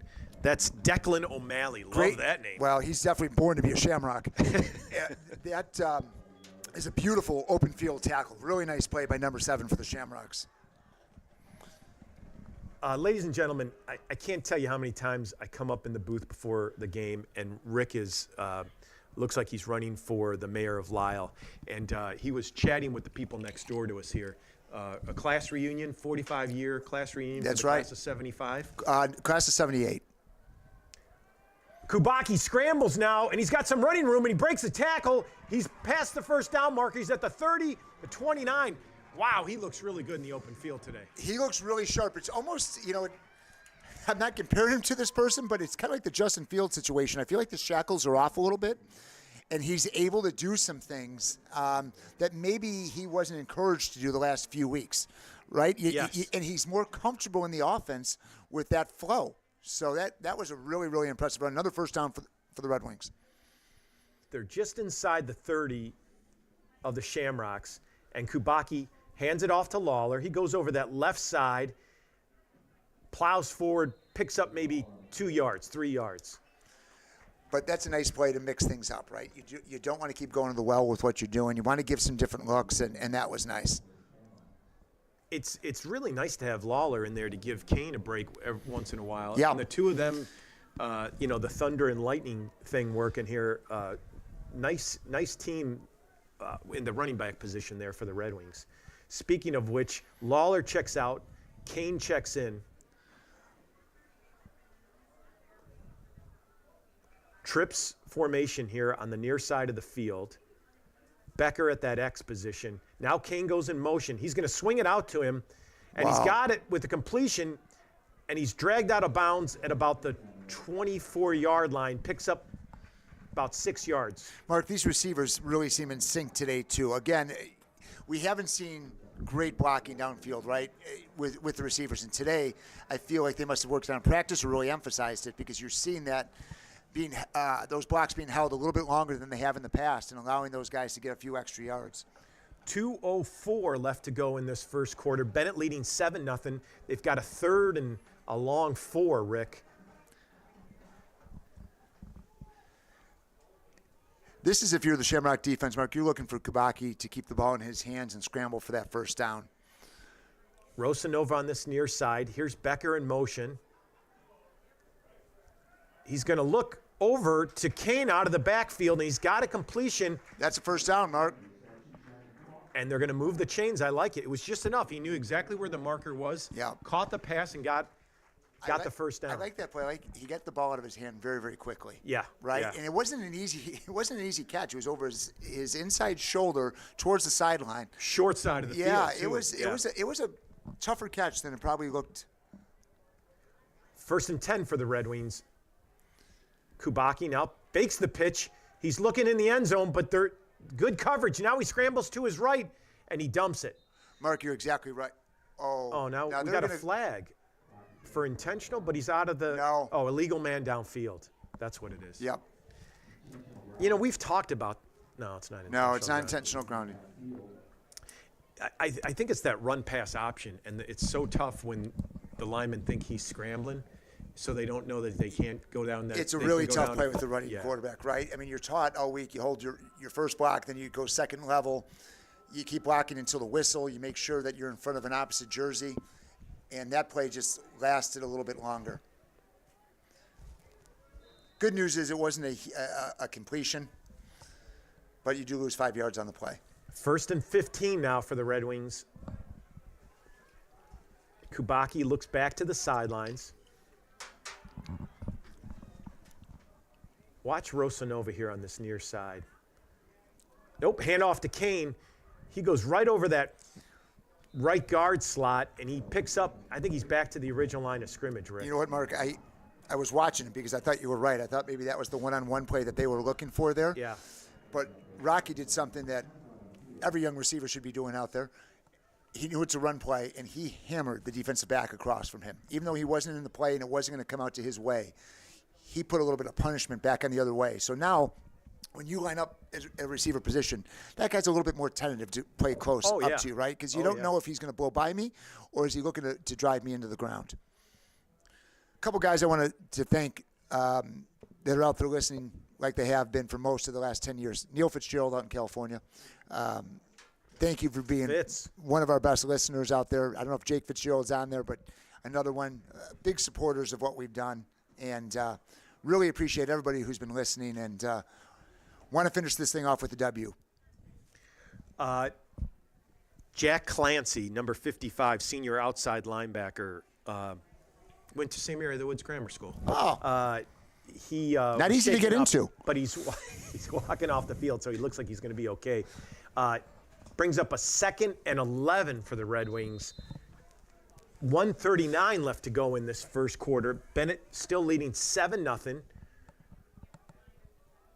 Kubaki standing at about the 24-yard line, drops straight back, swings it over to Kane, but he doesn't have much room. He's got 2 or 3 Shamrocks right there, and that's going to be a loss. So that didn't fool anybody. Yeah. Right? Yeah. They saw that, and there was 2 or 3 Shamrocks sitting on that play waiting for it. So now we've got a 3rd and 15 situation. What was a promising drive there now puts us in a long 3rd and 15 situation. We'll see what the Red Wings dial up here. Mark, I'm playing. Honestly, if that play for 7 or 8 yards is open to get better field position in the middle of the field and able to let them field goal, you do it. Yeah. You don't need to score a touchdown here. But you can't take a sack. Drops straight back. He's got some pressure, scrambles to his right, now hits Rosanova, and he's going to be tackled at about the 15-yard line. Well, Mark, they didn't call it, but number 8 is exactly right. He was out of bounds. Yeah. He stepped out of bounds. You cannot step out of bounds and come back into the field of play and be the guy who touches the ball first. Right, right. And that's exactly what just happened. They didn't call it. The ref is over here saying, I didn't see it. Number 3 is like, I don't know how you missed it. It was right in front of you. And that banter is going on back and forth. So that's going to bring up a 4th and 6, Rick. They are at the 19-yard line. And that's going to be the end of the first quarter. So we'll take a break. with the Benet trailing 7-0. Before you know it, you'll know my name and how to pronounce it. You know the meaning of ขอบคุณค่ะ Before you know it, you'll call me son. You call me daughter. You call me brother. You call us sisters. Your family will make a difference in how America is perceived and what America stands for. And we invite you to welcome an exchange student like me to your home and your family. For over 70 years, AFS USA has brought exchange students from around the world to study in the U.S. and live with an American family for a school year, semester, or 6 to 12 weeks. Before you know it, you'll be a proud AFS host family. Visit afsusa.org.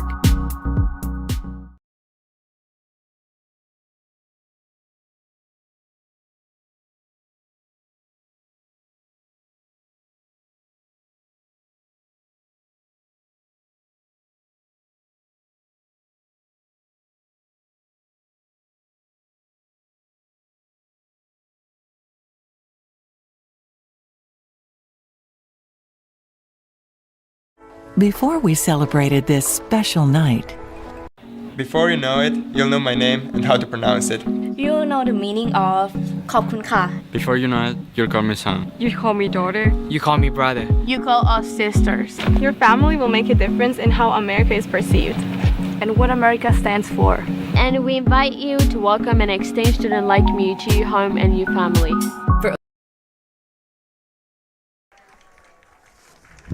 Before you know it, Laura's kick was good, but there's a penalty flag, encroachment on the defense, so that'll keep the drive going.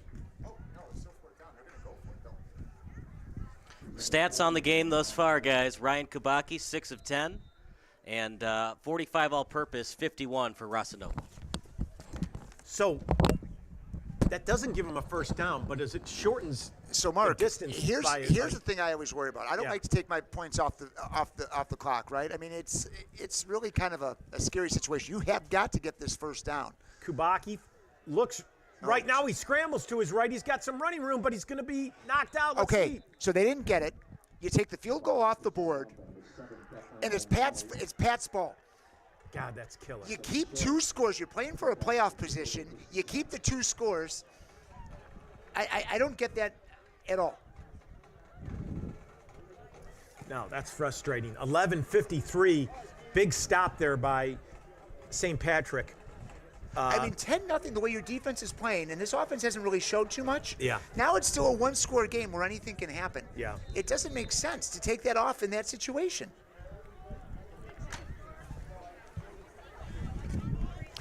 Hey. Boy, that's a killer. Looks back to his sideline. Now he looks like he makes a little bit of an audible or some type of line call. Takes the snap, drops straight back. He's got some pressure now, scrambles to his left, and he's brought down, and there's the safety, and there's the score that you wanted, Ricky. That's a safety. Will Van Sumeren, I talked to him last night. He was ready to go. He felt healthier than he had all season. So, listen, you get 2 back, you get the ball. I still don't agree with the last call. I'm going to harp on this. Would you roll with it? I'm going to harp on this the rest of the season. We got a fortunate break there. Great play by Van Sumeren. We get the ball back, and we get the 2 points. So, Hay held the ball a little too long there. Well, he did, but it goes back to prove the point where the offense hasn't shown much at that point, right? So you kick off, you put him down there. You want to do everything you can in that situation. No, that was key for the Red Wings. So Benet takes a 9-0 lead, and will get the ball back with 11:48 left to go in this first half. Wow, that was big. Van Sumeren comes up big. Yeah, Rooney was at 1-on-1. I thought Rooney was going to get to him for a second, made him roll out to his left. Van Sumeren was waiting for him and finished the job.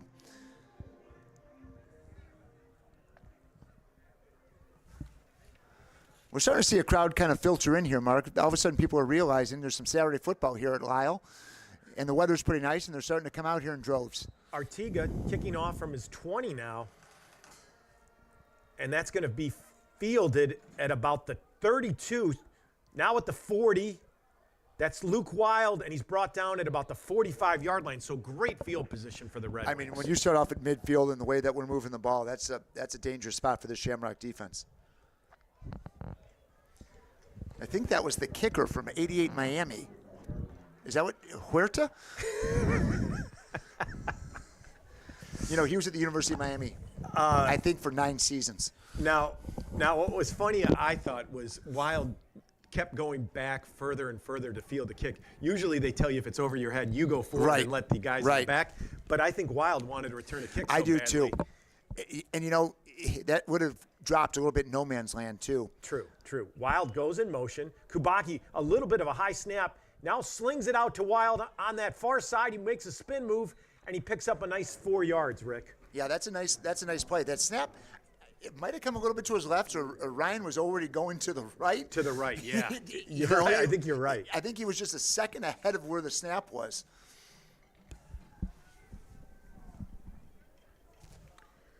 But nice job getting it back under control and making the play. Becker checks out.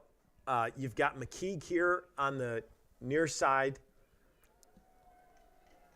Kubacki now swings it out quickly to that far side. That looks like Doyle, and he's going to be really close to that first down. We'll see where they mark it, Rick. So they've got Mikey Burke playing a little bit of tight end today. Yes. In Declan Walsh's absence. Yep. So he's a big target, soft hands, and can block. So glad to see that he's stepping in there and running with this as well. But if you notice this Benet offense, Mark, they're not looking to the sideline 5, 6, 7 times and changing plays and calling different plays.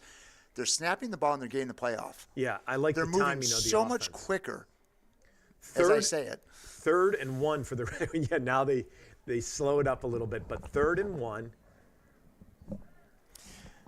You just want to run behind those hogs up front.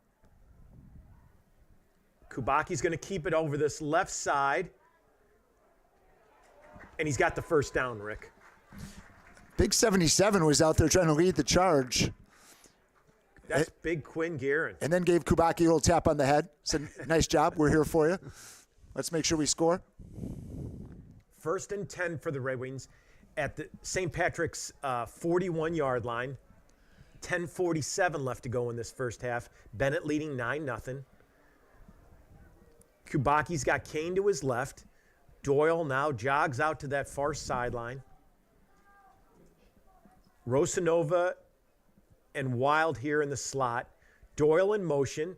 They fake the jet sweep, and he's got a heavy pressure, and he fumbles it, and it's recovered by, that looks like 57 for St. Patrick, Aiden Gomez. You know what? I don't think he felt that pressure. He absolutely did not. It came from the right side, and it came fast. There was 2 guys on him really, really quick. Ouch. Yeah. Ouch. Well, unfortunately, that's a turnover for the Red Wings. And you hate to see that because they had a nice drive going, great field position, and, you know, ifs and buts, but we could have gone up 16-0. Well, and I'm going for 2. I'm going up 3 scores. I want to make it 17. Really put the pressure on the Shamrocks. Hand off to Holloway over the left side. Now he bounces it. He's got some running room to the outside. He's at the 40, and he's dragged down at about the 42-yard line. That's Rosanova with the tackle. Rosanova did a nice job of fighting off the block. He sure and making did. the tackle. That was a hell of a play because if he doesn't do it, it's a touchdown. 9-yard pickup. That's going to bring up a 2nd and 1. Boy, that's a nice play by Rocky. But where were the outside linebackers and where were the defensive ends on that play? Because there was a lot. Here it is again. This is Holloway off the right side. Here it is again. And he's got another 8 or 9 yards, Rick. Yeah, they're picking up big chunks of yardage. They start on an inside run, but it's like he's kicking it out to the outside, and he's got plenty of running room, too much running room. And where are the backers and the corners coming up to make that hit, you know? Well, I think what's happened, too, is they see something they like on the outside right now. So that's 2 plays in a row, one to the left, one to the right. It opens up things when you have to really kind of spread out your defense a little bit. Holloway right up the middle this time.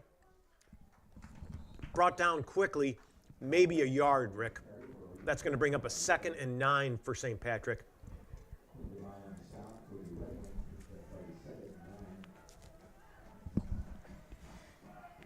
Linebacker Devine with the tackle for the Red Wings.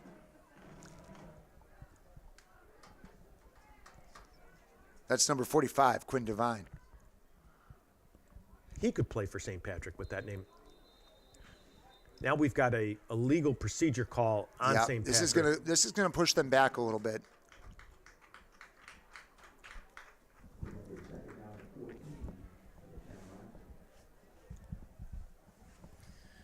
Yeah, Mark, that's a tough fumble. You know, you had the ball, you had 3 points on the board, then you're moving the ball, it's 3rd and 1. Again, maybe right behind those Hogs up front 2 times, right, and try to get that first down. 2nd and 14 now for the Shamrocks. Hay back at the 35-yard line, hands it off to Holloway, goes right over that left guard slot, and he's got it back maybe just short of the original line of scrimmage. So it's going to be a 3rd, let's call it 3rd and 11, Rick. So there was some success, a lot of success last week up the middle with number 6 from St. Lawrence, the running back Ball. That guy was strong. I don't think this guy is that same kind of runner. No. So it's interesting. They had 2 plays of great success going out to the left and the right, out to the outside. In the last 2, they've been kind of trying to pound the middle. 8:23 left to go in this first half. Hay drops straight back. He's got some pressure. Now throws it, a wobbly pass over the middle, and it's broken up. That's Rosanova. Did a nice job of batting the ball out of the air there. You know, it was interesting, Mark, as you watch that play, he's beat by a few yards on that play, and that ball hung up in the air a little bit too long, and Rocky timed it beautifully and knocked it out. Didn't go for the interception, didn't go for the home run, did the right play and just knocked that thing away. They're going to try. The ball's going to be placed down on the 34-yard line. This is a 44-yard kick. Not an easy field goal, Rick. No, it's a long one. Now we got a timeout. St. Patrick's going to think about this. I didn't see them warm up kicks, Mark. We've seen some great kickers on this field, right? Yeah, true. We really have. I mean, St. Rita last year, that kid was a monster. The kid this year from both Lawrence and Lawrence had a really good IC had a good kicker. Yeah, I mean, that's true. That's true. I think high school kickers have just gotten better. Right? I mean, it's unbelievable when you see these guys kick. I think there's so many more camps and specialty instruction that they get that before it was like, oh, grab a kid. Who's got the best leg? Who can punt? Or if you grabbed a kid off the soccer team who could kick the ball. But now you have guys who are really... Another one, Kathy Ireland in Unnecessary Roughness, movie from 1990. She had a hell of a leg. Really 2 good ones, but the one that could really kick. Rick, you know what I get a question a lot, and I wanted to let you field this one. What do you do? A lot of people ask me, what do you do before the game to prep in your role as, broadcast? That's a great question, What Mark. do you do? That's a great question. Give me a little breakdown. You wake up this morning, what time? We'll talk about this after the field goal, Mark, but because it's a longer answer than Ball the is people on probably the want to hear. 34-yard line. Emmy Arteaga. Kick is low. It's going to be short. Mark, and that's not good. I'm going to watch it here. I don't know if there was a hand on it or not, but that was a low kick right from the start. It's interesting. You call that timeout there. You run the field goal unit right back out there. It seems a little bit like you probably could have run through without that timeout, but what do I know? Look, it's easy to Monday morning quarterback this, but you're down 9-0. Either go for it, or if you've got a punter that can bury it in the corner there, why not do that? Let me throw this at you. You're 2-4. You're playing Saturday. You're down 9-0 early. You're looking for a spark. You hope that you keep maybe your that offense on the field. Yeah, exactly. I mean, punting is the last thing you're going to do, I think, in that situation. I think you either try to get the points on the board or you keep your offense out there. But Rosanova goes in motion. Now he swings it back to him on a lateral, and Rocky is brought down quickly. That's number 3, Patrick Lydon. Nice tackle by Patrick Lydon. That's a tough play. Rocky drops that ball there. It's a live ball. And if he does catch it like he did, you got to hope those guys up front are blocking for you. You got some wiggle room. But he didn't have a chance to make a move. They were on him fast. Good tackle by the Shamrocks. 2nd and long.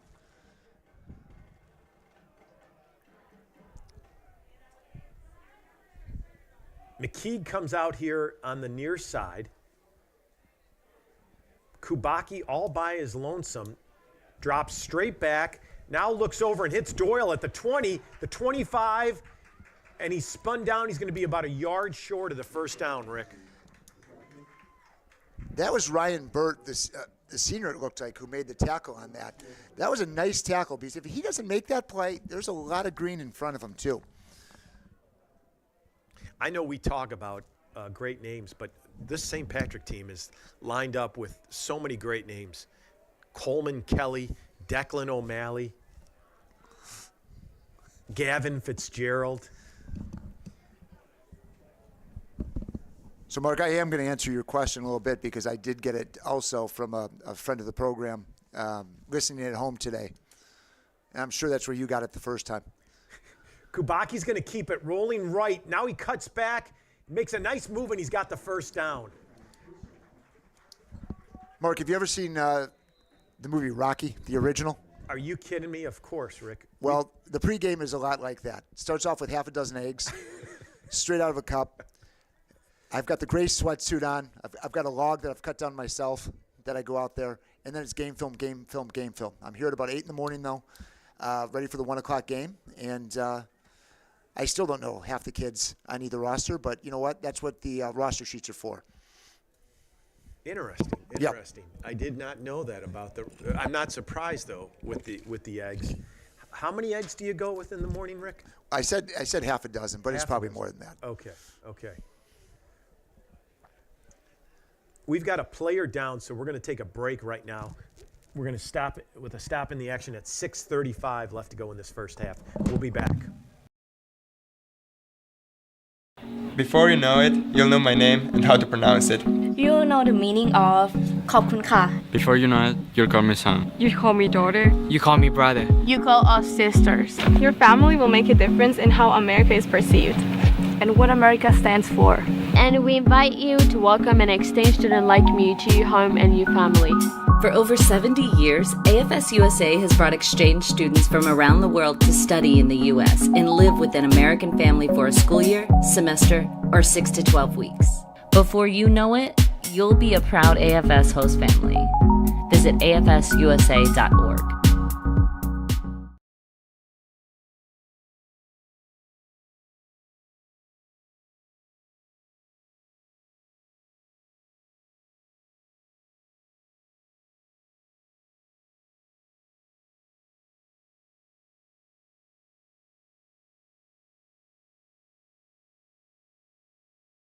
That was Jack Costello. That was a little shook up, but he was able to walk off under his own ability. Before you know it, good. Benet with a 1st and 10. Kubaki looks left the whole time, and it's batted down. He was looking for Rosanova on a quick, like a short post pattern.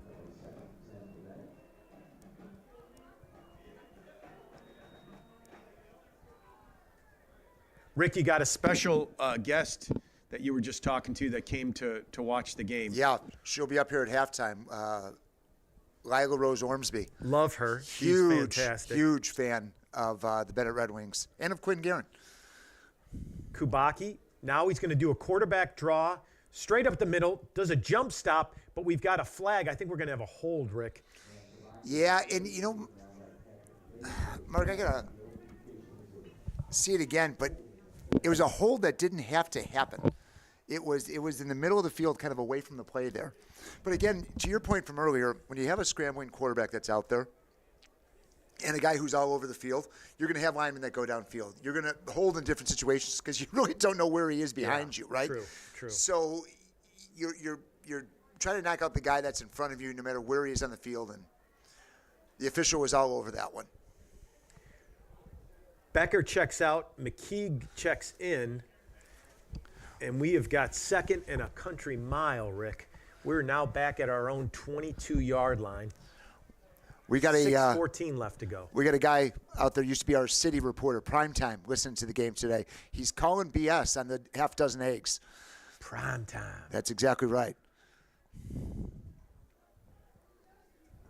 Kubaki drops straight back, now throws it out to this left side to Doyle, makes a completion, but he's wrapped up, and that's number 20, Joseph Fico with the tackle. He's a senior defensive back, 5'9", 160.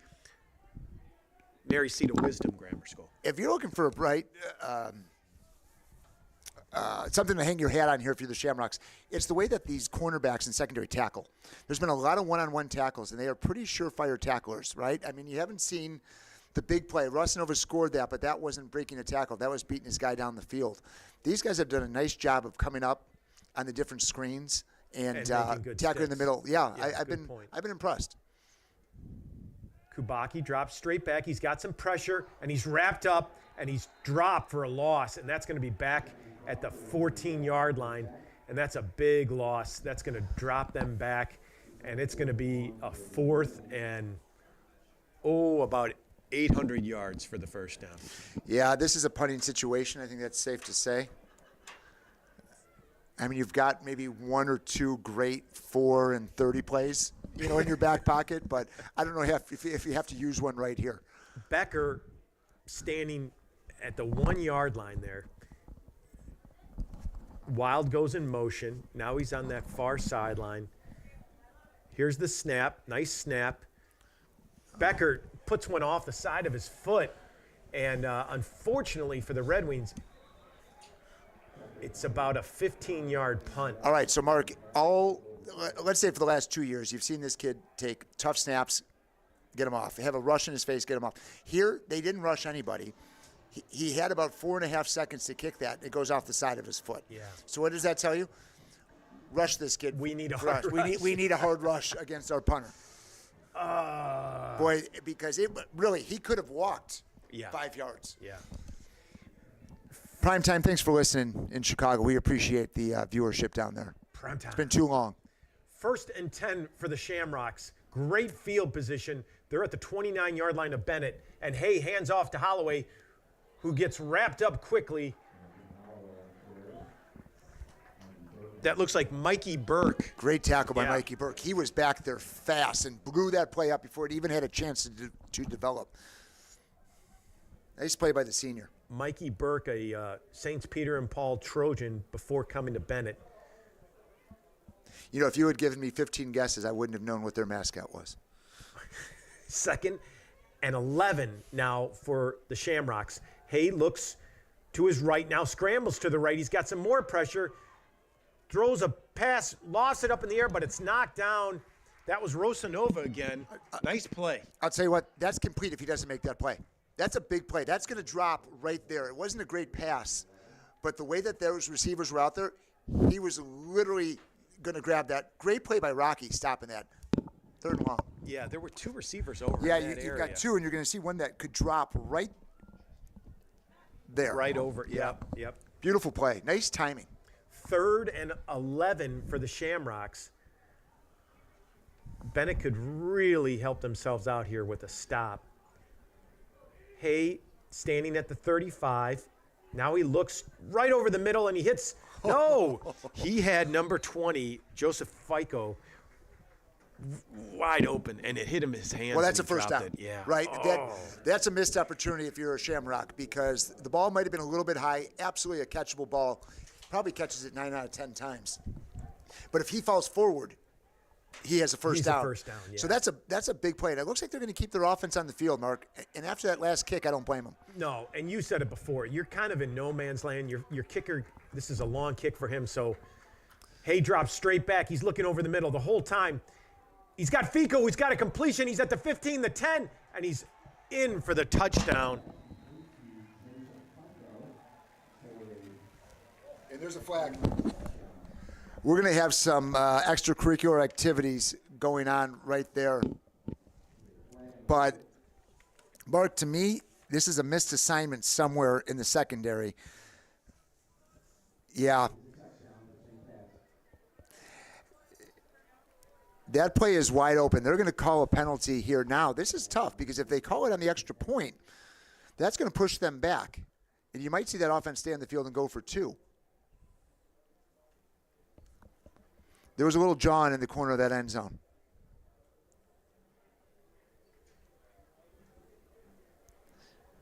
Well, they're not moving it, so maybe it will be assessed on the kickoff. Assessed on the kickoff.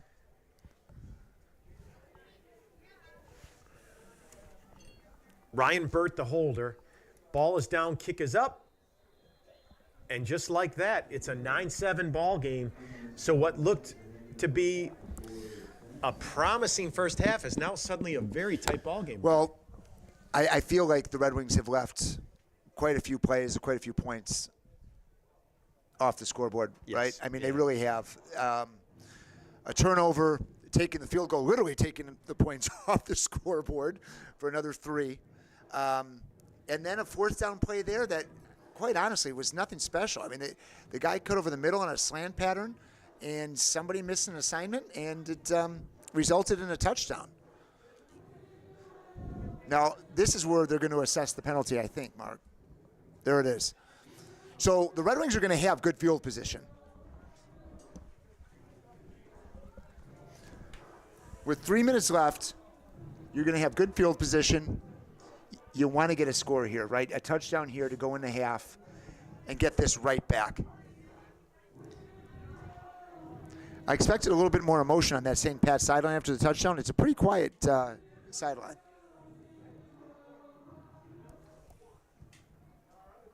Now, Mark, I'm looking over at the Benet student section. I see some people that clearly aren't students.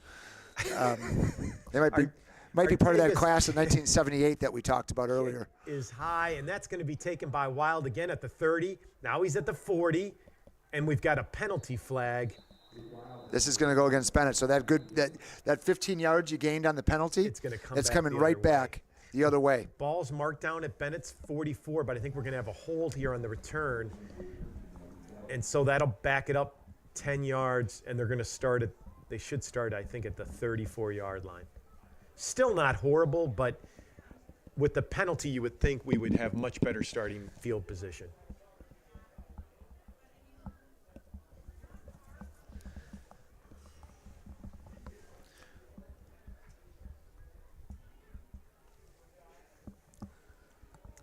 Not really sure on the math here, Rick, but the ball was marked at the 44, and now we're at like the 33, so they took 11 yards. Mark, that's called high school officiating math.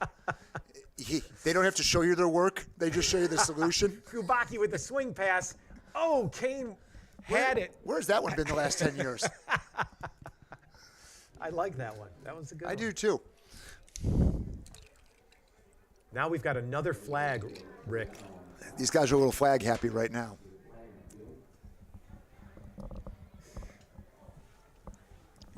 Preliminary indication is it's on Benet, but let's see what it is. Unsportsmanlike conduct on Benet, it looks like.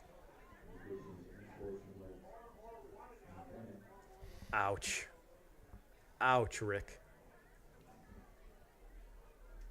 That's going to bring it back all the way to the 22. So our great starting field position is now back to the 22-yard line, Rick, for a second.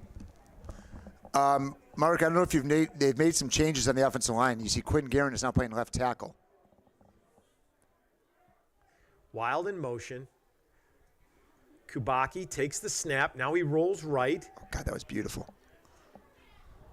He's going to keep it, and he's going to be pushed out of bounds after a pickup of maybe a yard or two. So right? Ryan does a really, really good job of keeping his head up and looking downfield. Yeah. That's got to be a little bit on the receivers. They've got to break their route and find that space for him to throw it to. It can't be on the opposite side of the field. You've got to get away from that and find that space. Ryan's going to give you time to do it, but there was a lot of standing around by the 3 receivers that I saw, and Ryan had nowhere to go. No, it's a great call because when he's scrambling like that for his life, you've got to come back to the QB so he can at least, and like you said, find that soft spot in the defense to get a completion. But just continue on your route's not going to get it done. Kubacki rolls left. Now he throws right. Up in the air, he was looking for Rosanova, but there was good coverage there by number 3, Patrick Lydon. Well, and we've got, is that Kubacki down on the ground? Number 3 is down right now, so why don't we just take a quick break and we'll come back. Before you know it, you'll know my name and how to Before you know it, you'll know my name and how to pronounce it. You know the meaning of ขอบคุณค่ะ Before you know it, you'll call me son. You call me daughter. You call me brother. You call us sisters. Your family will make a difference in how America is perceived and what America stands for. And we invite you to welcome an exchange student like me to your home and your family. For over 70 years, AFS USA has brought exchange students from around the world to study in the U.S. and live with an American family for a school year, semester, or 6 to 12 weeks. Before you know it, you'll be a proud AFS host family. We're back. Ryan Kubacki was able to jog off the field under his own power. Becker now standing back at his own 10-yard line.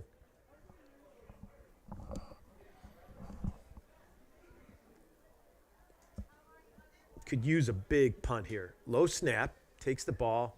Now he drives the ball. That's a much better kick. It's fielded at about the 36-yard line, and he's wrapped up quickly there. I can't get a number. We've got another Chicago guy listening, good friend of the program. It's been a while, Joe Glasby. Thanks Joe Glasby, Jumpin' Joe Glasby. Jumpin' Joe. We call him Little Joe. Little Joe. Do you remember the Larry Johnson sign that he used to do when he was with the Knicks and the Hornets? Like this? Yeah. That's what I do for Little Joe. So, Little Joe, thanks for listening. 1st and 10 for the Shamrocks. 3:01 left to go in this tight contest. Benet holding on to a 9-7 lead. St. Patrick taking over at their own 37-yard line. 1st and 10. Hay swings it quickly to this near side. It's a hold. So Flores got held pretty good there in front of the official. They still made a great play. But 2 hands on in the front of the jersey pulling down is usually a hold. I'm not sure. I'm not an official, but it seems pretty textbook. That has never stopped you from making a call like that before, Rick. Ben Jones on the tackle. Nice wrap up there by Jonesy. 2nd and 9 for the Shamrocks. Hay rolls left. He's getting some pressure. That's O'Grady. And he's wrapped up by O'Grady. Great job. Big play for the Benet Academy defense. You know, it was interesting. I was just going to say Ben Jones hasn't gotten a lot of action his way. And that play was another example. The guy didn't come out to block. He didn't run a pattern. The receiver just stood there. They rolled out to the left. O'Grady blew by his blocker and made a nice play. Big play by the Red Wing defense. And timeout now by Benet. They want the ball back. No, that's a good call because it's going to bring up a 3rd and long, 3rd and about 20 now. And, yeah, you get a stop here, we're going to get the ball back in time to score. Yeah, and, you know, those first 2 drives you saw Benet have in this game were great, right? They were marching. They were doing everything right. The confidence was there. Short passes, good blocking, mix it up with the run. We've got to go back to that a little bit. I think they've gotten a little bit away from what was successful to start this game.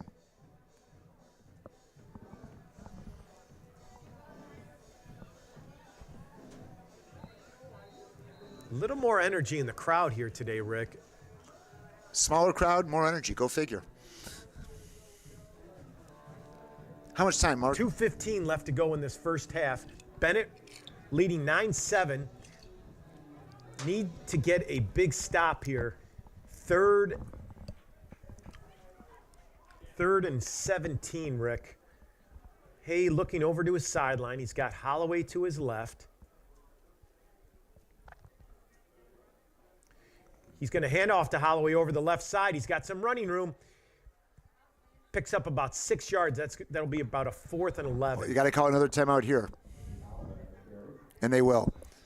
Timeout, Benet. So Mark, when we came up to the booth today, a very, very nice gift by Oriana Van Summeren, some golden microphones. Here's the service. And it was very nice she gave you one, too. But it was beautiful things that are going to go on the fireplace, on the mantle, for years and years. It'll probably be what I leave my kids. So nice. Very, very nice. Very sweet. I think Nicole Jones had something to do with that as well, possibly. Well, we're going to say she did if she did. Candy, yes. Balloons. Everybody. Katie Guerin, I think, had some balloons hidden that I saw. I know Cindy McAndrew didn't make the trip today. So maybe she's listening, maybe she's not.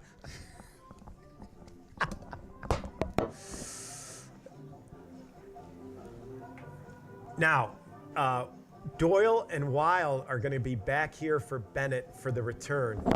I think Wild has gotten that, taste of returning, and he just wants more and more of it. He's going to be back. Well, he was involved a lot early on those first 2 drives, right? Yeah. He was touching. I mean, he was getting the ball. He was looking at it as a primary receiver. So they're now moving up. They're going to be standing at their own 30. Here's the snap. Kick is away. Almost blocked. In fact, I think he got his hand on it. Not a great kick. And it's down at the Benet 44-yard line. Great field position for the Red Wings. That was number 7, Danny O'Malley. Danny O'Malley. Just flew through there. Great play by the senior. Yeah, great job by O'Malley. So, Benet will take over from their own 44. Great job by the defense to stop them and get the ball back for their offense.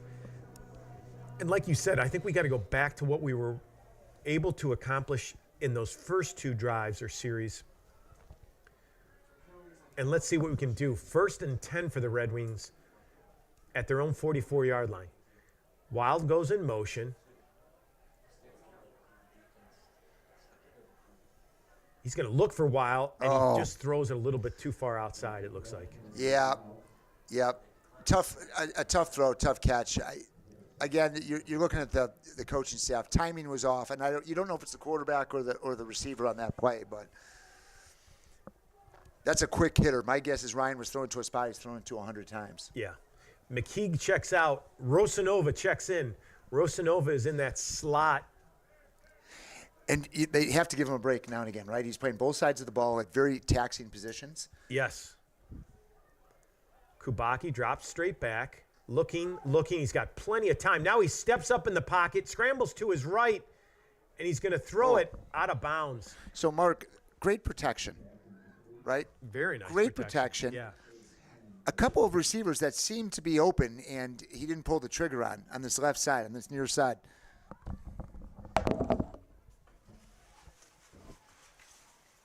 Third and 10 now. Man, the offense was really clicking those first 2 series, and now we've kind of struggled the last 2 or 3 times with the ball, Rick.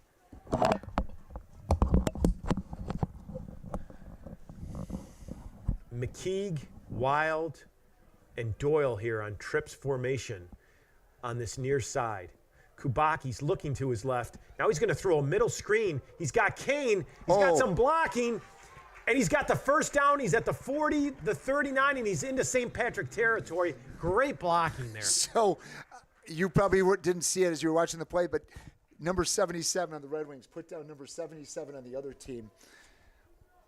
Got the replay here. Yeah.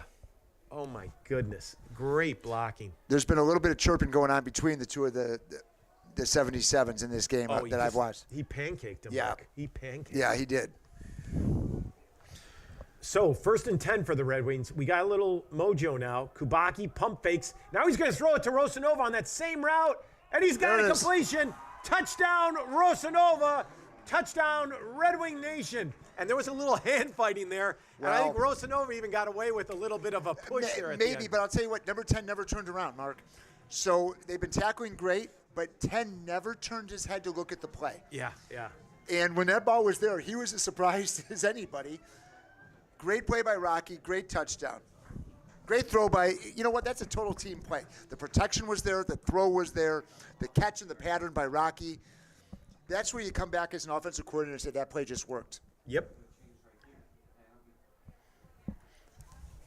And Mark, I do think if that, those 2 play, oh boy. Flores' ball is just over the upright for an extra point, and that'll make it 16-7 with the Benet with a 9-point lead with 1:12 left to go in this first half. Mark, I'm not saying this because we've done this for 10 years, but 1 + 15, that was a long pause for you to come up with 16, buddy. that was a little longer than it probably should have been. I didn't look like it went over, to be honest. No, it didn't. It was we talked earlier, we've seen some great kickers this year. I mean, it wasn't pretty, but it was effective. Something was off with the timing of the snap or something, and Flores almost stopped mid kick, and he obviously didn't have any acceleration through his. So I was going to say earlier, I want to see more of, more plays over the middle. That rollout, in that 10 to 15 yard variety, right? Because that's opening it up. You know you can get it. We're running a lot of those short plays where if you don't block, they get blown up. So, again, it's something I've been harping on all year, and I'm not in the coaches' meetings, but some of the middle of that field I would think would be open based on some of the stuff that we've seen. So we'll look for that here in the second half. Flores now kicking off for the Red Wings.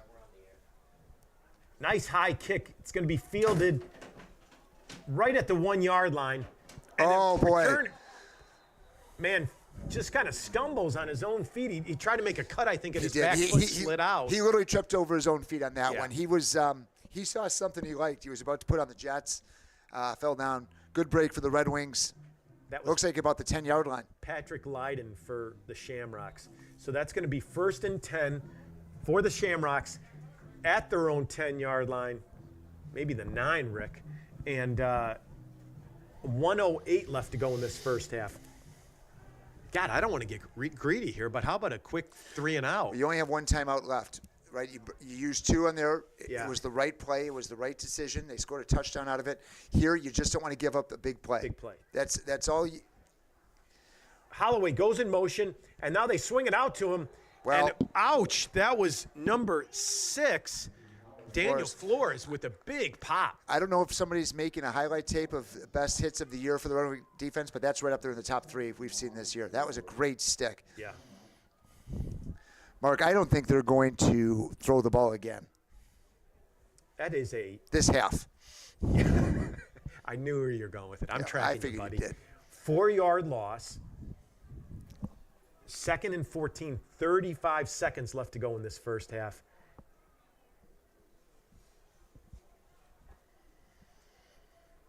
Handoff to Holloway, and he's wrapped up quickly, picks up maybe 4 yards, and that's going to bring up about a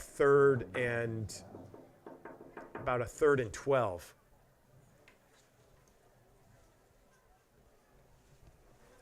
Nine seconds. They're going to let this run out, and that's going to be the half. So Benet takes a 16-7 halftime lead, and we will be back after the halftime festivities. Before you know it, you'll know my name and how to pronounce it. You know the meaning of ขอบคุณค่ะ Before you know it, you'll call me son. You call me daughter. You call me brother. You call us sisters. Your family will make a difference in how America is perceived and what America stands for. And we invite you to welcome an exchange student like me to your home and your family. For over 70 years, AFS USA has brought exchange students from around the world to study in the U.S. and live with an American family for a school year, semester, or 6 to 12 weeks. Before you know it, you'll be a proud AFS host family. Visit afsusa.org.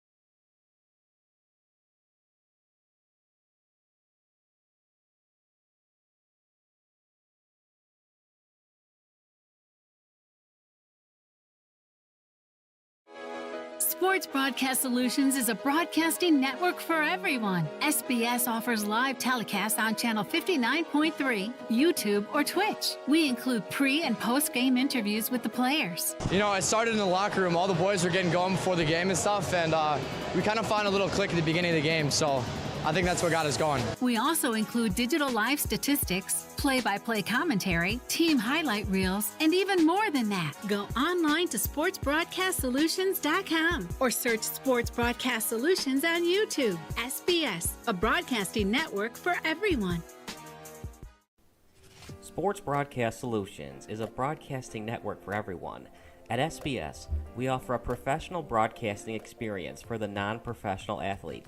Just like the pros, we offer everything for you. Play-by-play commentary. A no-hitter at Kane County Stadium. 15 strikeouts, 1 walk, 1 error, and that's it. Color commentary, highlight reels, recruiting videos, and much, much more. Unlike our competitors, we zoom in on the action and always have a live scoreboard with a live time code. If you're ready to have your next sporting event feel like CBS Sports, then make sure to call Sports Broadcast Solutions today. Our phone number is 330-957-7653, or you can go online to sportsbroadcastsolutions.com. SBS, a broadcasting network for everyone. Missing your child's sporting event just plain stinks. But you don't have to worry about that anymore, thanks to Sports Broadcast Solutions. SBS is a live broadcasting network, as well as covering your on-demand needs, recruiting videos, highlight reels, and much, much more. We can broadcast live to any website, and we also post as much on-demand content as you need. For more information about SBS, check out our website at sportsbroadcastsolutions.com. Sports Broadcast Solutions, a broadcasting network for everyone. Sports Broadcast Solutions is a broadcasting network for everyone. Let SBS broadcast your sporting event. We have experience and can generate excitement and permanent digital memories for your team. Tonight. That time, finally a goal for the Stampede! We have professional videographers using high-definition modern-day cameras, color analysts, and play-by-play announcers with state-of-the-art, classy graphical scoreboards to keep you updated. Plus, we have commercials to advertise your team, club, or sponsor, and us. Plus, we do pregame and postgame interviews. Hi, everybody, and welcome to the postgame show brought to you by Marion Central Catholic. My name's Kyle Smith. But my name doesn't matter. These young ladies matter. It's senior night as the Hurricanes win a battle down the stretch, 48-46. Hi, I'm Carrie Kramer. I swim 50 breast, 50 free, and 100 back. Whatever your sports broadcast needs, we are at sportsbroadcastsolutions.com. Check us out and become part of the digital sporting world. Sports Broadcast Solutions is a broadcasting network for everyone. Instead of spending hundreds or thousands with all these college recruiting sites, let us put together your college highlight reel. For just a fraction of your potential college scholarship and significantly less than these recruiting services, we got this. In addition, we put together highlight reels for teams, including high school, your club team, or travel team. My teammate gave me a great pass, and I just took it. The other team slashed me, took the opportunity, saw where the goalie was weak, and I just shot it there. Stolen. O'Connor and Marsh back on defense, and Marsh gets a blowout. We got a breakaway at 2-0. A shot, and a goal! So 3-3. The power play was officially over. Whatever your sports broadcast needs, check us out at sportsbroadcastsolutions.com. Check us out and become part of the digital world. Sports Broadcast Solutions is a broadcasting network for everyone. For those of you who would like to broadcast or live stream your event, or maybe make a highlight tape but would like a sponsor to fund the event, SBS has a myriad of ways to advertise your sponsor during our broadcasts. We have commercials. We have on-air reads by the announcers. Albatross Physical Therapy and Wellness specializes in pain-free. We have graphics, and we have watermarks. Finally, Sports Broadcast Solutions can create a commercial for you or your sponsor. Whatever your sports broadcast needs, we are at sportsbroadcastsolutions.com. Check us out and become part of the digital sporting world. Sports Broadcast Solutions is a broadcasting network for everyone. For those of you that just want raw footage of your sporting event, but no play-by-play or color commentary, you just need us to live stream video from the event over the internet. We will live stream your event on YouTube on our Sports Broadcast Solutions channel. In addition, we also have a dedicated channel on YouTube for live streaming at SBS Livestream. And if you need multiple channels, we can utilize Facebook Livestream and Instagram Live on our channel as well. Options include commercials from your sponsors, professional scoreboard graphics are still available, and of course, yes, pre- and post-game interviews are available as an option if you want. We've been working really hard this whole summer and stuff. Whatever your sports broadcast needs, we are at sportsbroadcastsolutions.com. Check us out and become part of the digital sporting world. Sports Broadcast Solutions is a broadcasting network for everyone. We broadcast sporting events for people of all ages, including adult leagues, high school leagues, and kids. Complete with professional-looking graphics, broadcasters, color analysis, and commercials. We do pre- and post-game interviews with the players. In addition, Sports Broadcast Solutions does highlight films, including college recruiting reels, highlight films you'd see on sports news programs, and just simply highlight films for fun. Sports Broadcast Solutions also provides raw footage and live streams if you'd like. Subscribe to us and listen to our professional talk videos about relevant topics in the pro and college ranks. Whatever your sports broadcast needs, Contact us at sportsbroadcastsolutions.com and become part of the digital world. This is Sports Broadcast Solutions, a broadcasting network for everyone. Check us out at sportsbroadcastsolutions.com and become part of the digital sporting world.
There are only two kinds of people in this world.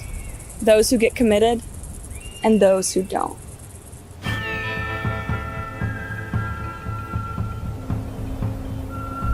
Before you find yourself in a housing standoff, get committed.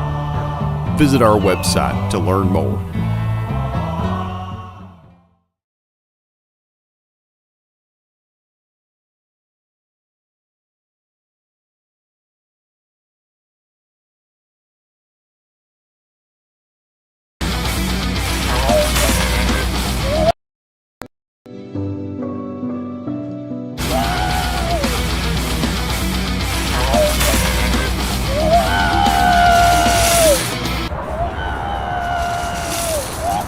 Isn't that putting the cart before the horse? Yep. You're not supposed to do that. Nowadays, you have to, especially in the housing market, where you need to get a mortgage before you find the house. That's why with the Get Committed program from Compass Mortgage, you'll have a fully underwritten loan commitment that stands out even amongst cash offers. Not to mention, once you find the perfect home, you could close in as little as 15 days.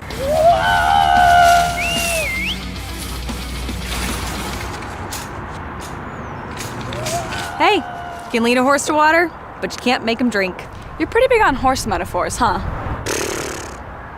Nay.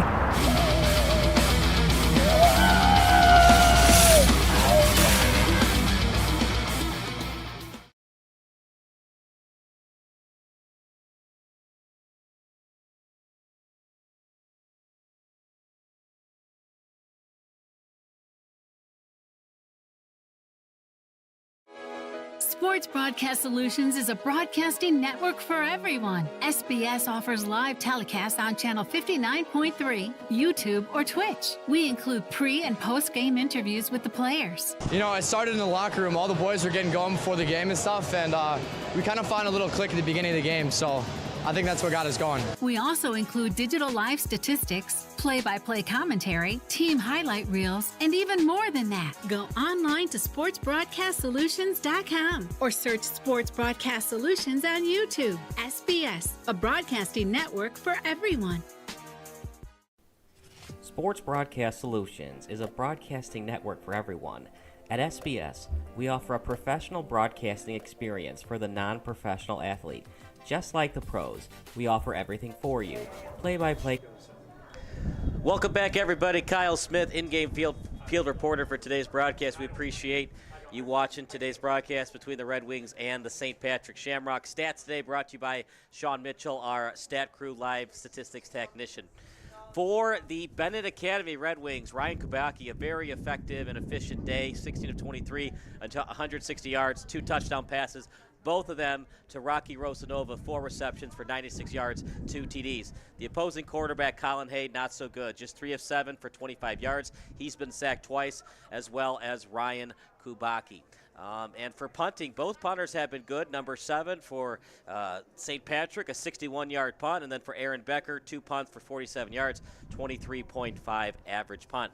Kubacki running the ball, 10 rushes for 60 yards. He has a long of 19. He did lose a 23-yarder on a missed snap, but other than that, he is having an excellent job today. Charles Kane, 3 rushes for 12 yards, as well as 5 receptions for 14. We're going to take a break, and the second half coming up next here between the Red Wings and the St. Patrick Shamrocks.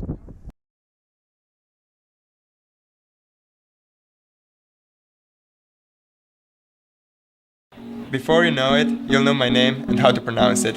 You'll know the meaning of ขอบคุณค่ะ Before you know it, you'll call me son. You call me daughter. You call me brother. You call us sisters. Your family will make a difference in how America is perceived and what America stands for. And we invite you to welcome an exchange student like me to your home and your family. For over 70 years, AFS USA has brought exchange students from around the world to study in the U.S. and live with an American family for a school year, semester, or 6 to 12 weeks. Before you know it, you'll be a proud AFS host family. Visit afsusa.org.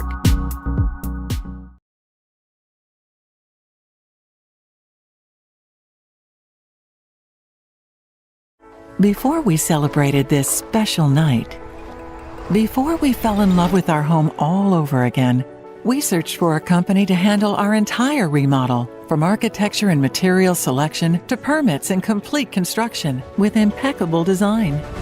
We found Air Room. Visit the Air Room Design Build Center in Lincolnwood to explore your home's potential. Air Room. Architects, builders, remodelers. Your project begins at airroom.com. Hey, we're back, and Benet will be kicking off to start this second half, leading 16-7. Rick, overall, a lot of good things, but I felt like our offense kind of struggled there in that second quarter. Well, the scoreboard says 16-7, right? So that's what you got to hang your hat on. I do think there were some things that they got away from what they were so successful with in those first two drives, and they found it again at the end, and that was opening it up a little bit with Rocky, who's beating that guy one-on-one, and I think he's a mismatch problem for them. And that should open up the rest of the offense, not only the running game, but some passes over the middle, and those screens will be more effective. But first things first, you're kicking off, you got to stop him here on D. Flores kicks a low line drive, and it's kicked out of bounds, unfortunately. So they're going to mark that penalty off, and they're going to get a nice starting field position to start the second half here.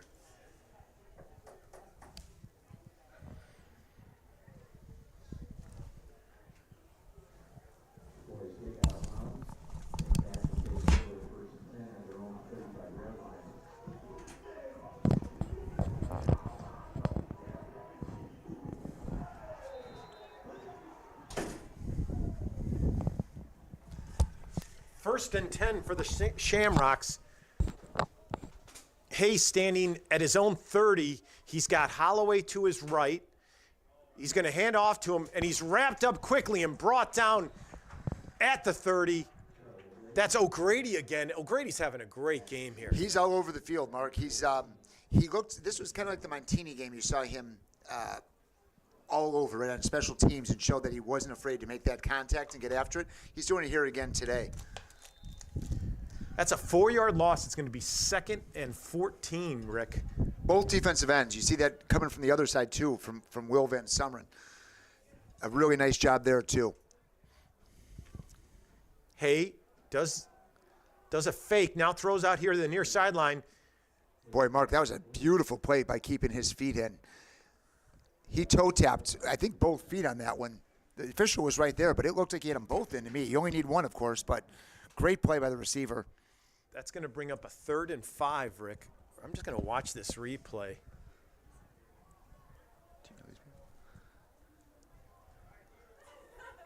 Yeah, he did. He got 1 foot down. 3rd and 5 for the Shamrocks. Hayes standing back on his 35-yard line. Now he's going to do a quick throw out to this left side. He was looking for number 20, Joseph Fico, and it was just off his hands. So number 20 had the touchdown, right? Yes. And he had missed the pass right before him. Then he scored the touchdown. And then a play, he's wide open. That's a first down. If the quarterback gets that, that would have been a heck of a catch by the receiver.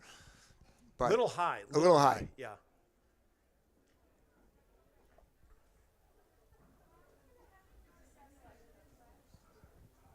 Back for the Red Wings. Looks like Doyle. Low snap. Now this is going to be a low line drive kick, and it hits a Shamrock there. It looks like on his shoulder pad. That was number 20 again. So, there is a rule that if it hits the Shamrock, then they can pick it up and run right away. And if they fumble it, they still get it where it hit the Shamrock originally. Yeah. Benet will take over at their own. It looks like they're marking it at the 19-yard line. That's where Benet will take over with 11:14 left to go in this third quarter. Benet leading 16-7. Well, great start for the defense, right? The last thing you want to do is come out of half and let up a long, sustained drive. A 3-and-out, you get the ball back. Hopefully they're going to have their own long, sustained drive here and get some points on the board. Kubaki hands off to Kane, who goes over the right side, breaks 2 tackles, and he picks up a good 7 or 8 yards, Rick. That was a nice run by Kane.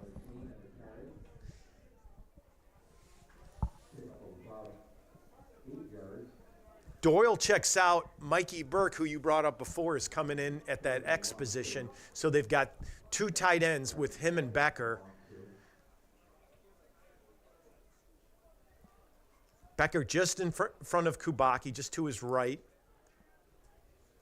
Handoff. Nope, he fakes it to Kane. Looks left. He's got a receiver over, and that's Mikey Burke, and he's and he fumbles it. And the ball is down, and it's recovered. Now, did he get it in bounds, though? I think he did. They're going to. Yeah, it looks like they're going to call it. That was Ryan Burt. Oh, Mikey Burke made a great reception right at about midfield, and he came running down this near sideline, and the defender came right in and punched the ball right out of his hands. It was a great play, great pattern. I was so happy for him. His first game stepping into that position, showed some soft hands. Unfortunately, they got a little too soft there on the fumble, but it was a tough play. But you know what? Make up for it on defense. Get out there, get the ball back. That's a shame, though. Tough break for the Red Wings and Mikey Burke. Oh, God. So frustrating because it was such a nice play. It really was a beautiful play. So the Shamrocks take over at their own 25. Hay hands off to Holloway over that left side. He's got some running room, and he's into that secondary, and he's going to be real close to a first down, and they're going to move the chains, Rick. Yeah, he got it. Yeah. And they had some room in the middle of that field. You know, you got to shake that off, right? Your defense just got off the field after a nice 3 and out, but you're coming in back quickly, and you got to be ready. That stuff is going to happen. It's part of the game. 1st and 10 for the Shamrocks. Holloway in motion. Hands off to him on that jet sweep. He cuts back, and he's got some running room. He's at the 50. He's brought down at about the 47-yard line, and they're getting some big gains here, So Rick. great job by the outside containing that. That's their job, right, to pinch that back inside. Unfortunately, nobody was inside for about 5 to 7 yards. Big gain by the Shamrocks. 1st and 10 inside Benet territory now. 9:47 left to go in this third quarter. Trips receivers out to this near sideline. Fake handoff to Holloway. He was looking for number 12, Vince Curio. You know, that play hasn't been working for them today. I don't know if the receivers and quarterback aren't in sync on that, or the defense has a lot to do with that, but those slants really haven't been very effective today for the Shamrocks. 2nd and 10 now for St. Patrick's at Bennett's 48-yard line. Hay drops straight back, looks right. He's got 20 again. Oh, boy. And that's Mark, Fico. He breaks the tackle, and now he's out of bounds, but he's got a first down, but we've got a flag now, Rick. I can't see what that is. I really don't know. It's an interesting spot. Unless it's going to be a face mask possibly on the Red Wings who touched as he was crossing field. Yeah, he went out on his own. This is going to be an interesting call here. Okay, they're calling it against Shamrocks. So he's dropped a couple of balls today, but you can see who their most dangerous playmaker is. Yeah, there's no doubt. They've been trying to get it into Fico's hands the whole game here. I still didn't see what the call was for that penalty. Did you? I didn't. But I did see them point the right way. So that's going to be it's going to create a 2nd and 8 now for the Shamrocks. 9:25 left to go in this third quarter. Hay standing back now at his own 49. Low snap, hands it off to Holloway over the left side, and he's dragged down quickly. Gets back to the line of scrimmage. So it's going to be a 3rd and 8, Rick. This is a big play for the Shamrocks. You're not in that situation where you certainly have to go for it on 4th down, right? You're only down 2 scores in this game. But you don't also need to get a first down here. You can go get 5 or 6 yards and give yourself an easier play choice on that 4th down. Hay drops straight back, looks left. Now he's going to step up in the pocket, but he's brought down. That's Will Van Sumeren. Will Van Sumeren. You're exactly right.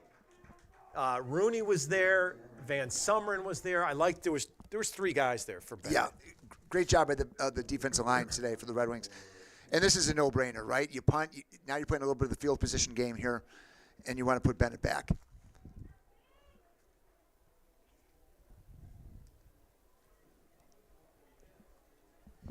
Doyle and Wild back for the Red Wings. They're both back at the 15-yard line. Snap is there. High kick. And it's going to bounce right between them. Wild's going to take it. And as he caught it, he actually went down with his knee, but at least he fielded it. Really tough play, though, Mark, because I think he's getting out of the way of that if he's not right in front of it, but he can't hit him and bounce back, right? So he's got to secure it. Tough play, smart play, heads-up play. Yeah, it takes a bounce that actually he is out of the way, and it comes right to him.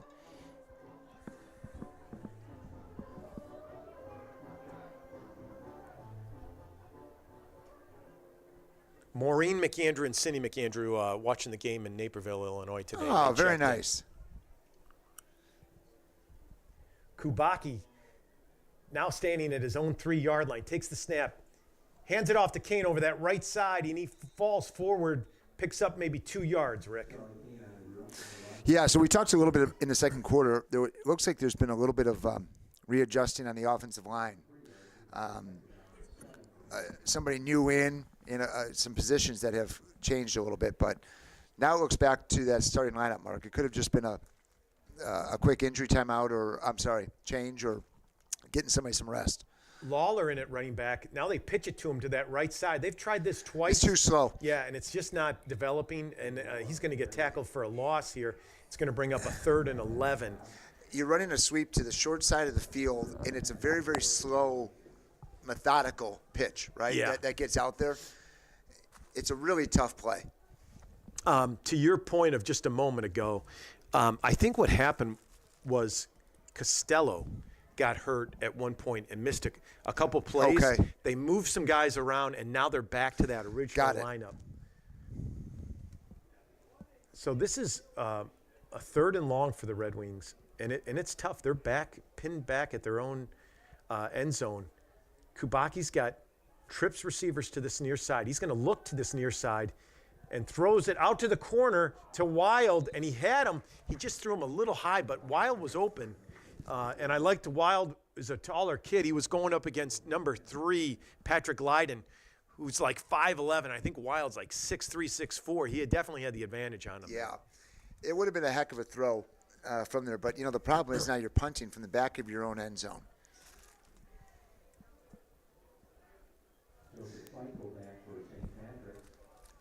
You mentioned FICO is somebody they want the ball in his hands, and he's returning the punt now. He's back at Bennett's 45. Becker standing in his own end zone, and I got to tell you, the pressure there. Oh, and he got the kick off. Nice high kick, and FICO is going to call for a fair catch, but they're going to get great field position. They're going to start at Bennett's 46, 47 Listen, yard that could have line. been a heck of a lot worse, right? I mean, it goes back to what we talked about with Becker. Becker's been a really good weapon in that punt position for the last couple of years, and that was really needed. That could have gone off and been a 20 or 30-yard line to start things off. So I'll take it. Rick, we get all sorts of texts and emails and stuff. I just learned Peggy Diskin also watching the game. Oh. Big fan of the Red Wings. Always has been. 1st and 10 now for the Shamrocks. Here's a blitz on that near side of the field. That was Flores coming in. Holloway with the carry picks up maybe a yard. That's going to bring up a 2nd and 9. Got some good news from Iowa City, Mark. Hawkeyes up 7-0 early on the Purdue Boilermakers. That game is on the Peacock channel. Why in the world is it not just on regular NBC? Don't underestimate the Peacock. 2nd and 9 for the Shamrocks. Hay standing at the 50-yard line. He's got Callaway to his right. Fakes the handoff, but we've got a flag now. We've got a legal procedure on the Shamrocks. Lots of penalties here today, Rick. Yeah, it hasn't been the cleanest game. I mean, both teams have gotten quite a few flags. That'll back them up 5 yards. So it'll be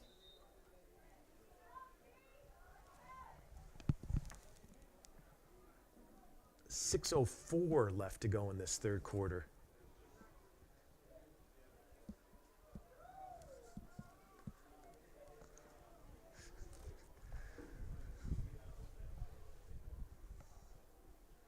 Hay takes the snap. He's looking over the center of the field. He's got plenty of time. Now he unloads a deep pass to the receiver, and Rosanova breaks it up. I thought he had it. Well, so like did he. Intercepted. It's funny you say that, Mark, because he got up and he thought he had it as well. That was really a jump ball there. Nice play closing on the receiver by Rocky Rosanova. I got to tell you, it was nerve-wracking as the commentator because he had Rosanova beat. Rosanova closed so quickly, and the ball was a little underthrown, and then it turned from that to, I thought, a sure interception. My goodness. 3rd and 14 now for the Shamrocks. Hay drops straight back, pump fakes. Now he delivers over the middle. He was looking for FICO, and now we're going to have a roughing the passer.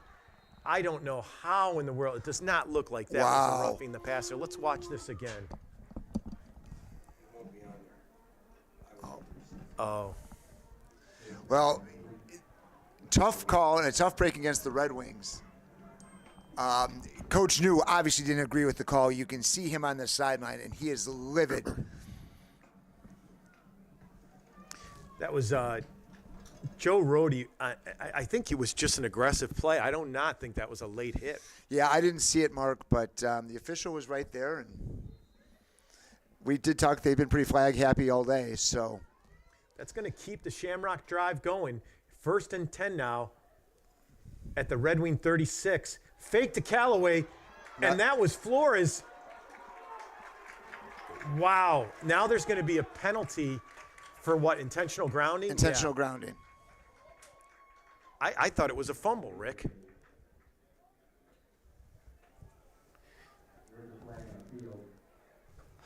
Now, hold on, Mark. They're still talking. Wow. When he initially did it, I thought he was throwing. Yeah. I really did. In real time, that looked like he was throwing the ball.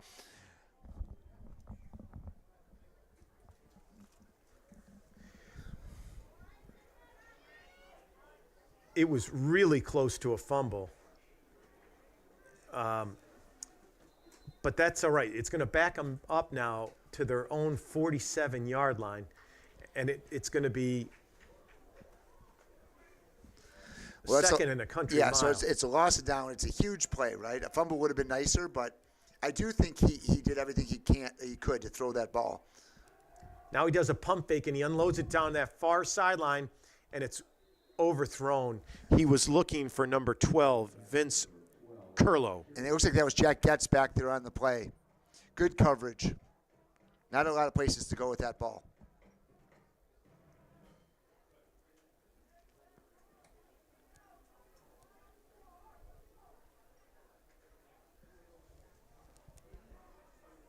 Third and 27, 28 yards to go here. Hayes got trips receivers to this near sideline. He's all alone in that backfield. Drops straight back. He's looking in the middle of the field. Now he gets pressured and throws it. He's looking for number 2. Oh, wow. My goodness. And great try. Yeah, Ryan Burt totally laid out for that and almost came down with it, Rick. That would have been a first down, too, I think. It was right there, right? Yeah. It was right there. You're going for it from there. It was a heck of a try by number 2.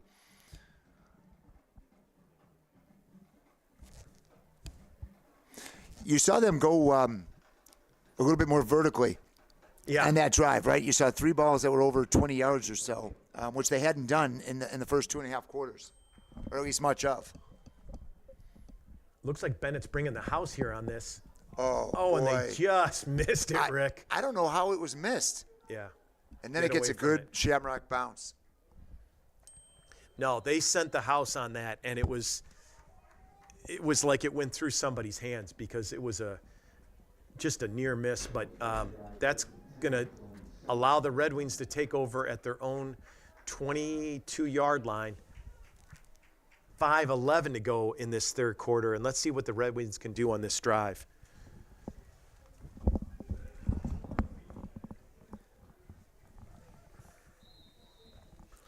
Well, if nothing else, Mark, on this drive, you want to see them regain the field position game, right? You want them to move it a little bit and be able to, if they have to punt, get on their side of the field. Kubaki balls tipped at the line of scrimmage. It seems like there's been more of that today than any other game. Yeah, I mean, on the run, his passes have been perfect, right? But I can think of 3 separate plays when he's been in the pocket where those balls have been tipped.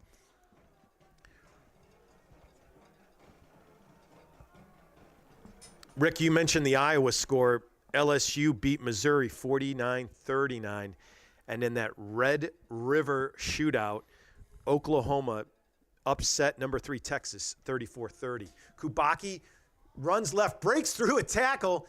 Man, he there was about 4 or 5 guys trying to take him down, but he spun around and got. That was a heck of a dance move, wasn't it? I mean, he really did spin out of that.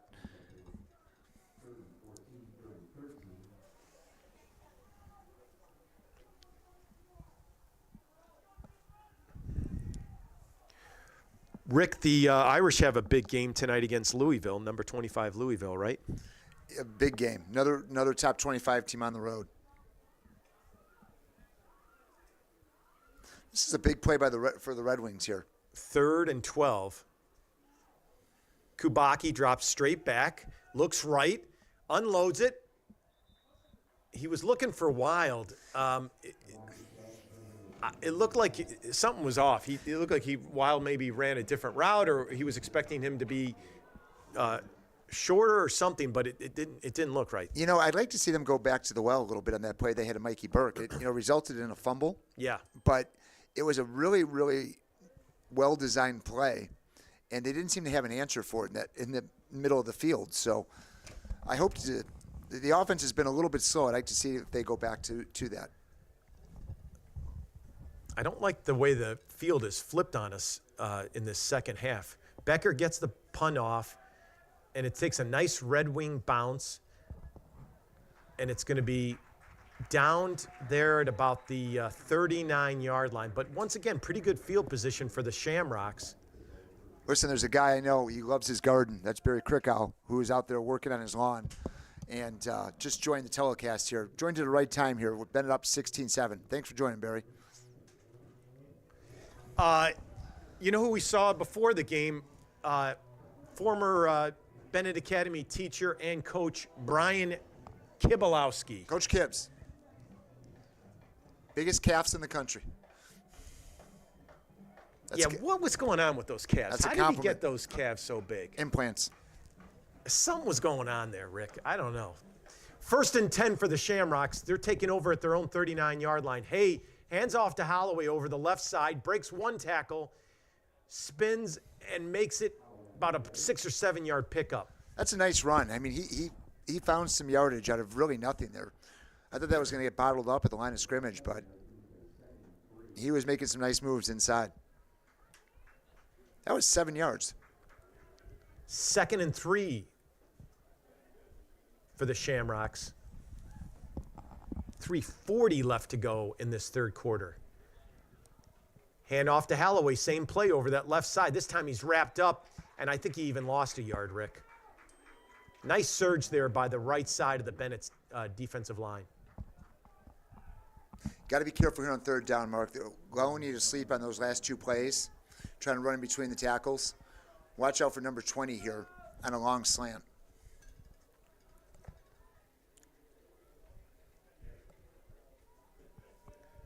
Well, for those of you watching, FICO is in the slot here, right on this near side hash. Hay takes the snap. He pump fakes it to him, and now he's going to keep himself on the quarterback. Boy. Great play. And you know what? FICO was used just for that reason as a decoy. He pump faked it. Great vision by the quarterback, though. I mean, he showed something we haven't seen so far in this game, right? He showed a real burst to get the first down. Nice play call. I don't know if that is a pass at an initial glance or design play, but nice play by the Shamrocks. 1st and 10 now for St. Patrick. They're at Bennett's 46-yard line. Holloway over that left side. Picks up 5 yards, maybe 4. Devine on the tackle for the Red Wings. Clock is rolling. We're just at about 2 minutes left to go in this third quarter. Benet still leading 16-7.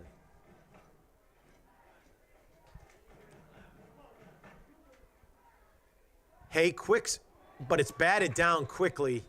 He was looking to dump it off on a slant to that left side, but I couldn't see who. Maybe Van Sumeren, Lawrence there, got his big old paws up and knocked it down. So he's had a really nice game. Yeah, that's going to bring up a 3rd and 6 now. It's a big play, Rick. Yeah, Mark, and I think if they don't get it here, they're going to go for it. I do. You're getting to that point of the game. I mean, there's still 2 minutes left in the third quarter, but they've showed the Holloway. Now this is going to change it. This is coming back 5 yards. That's a legal procedure. That's a killer. You're giving it to your carrier, ball carrier that's been, grabbing 4 or 5 yards every play or most plays, and now you're backed up to a 3rd and 11. And I think you're going to see a pass here when you got to try to pick up 11 here.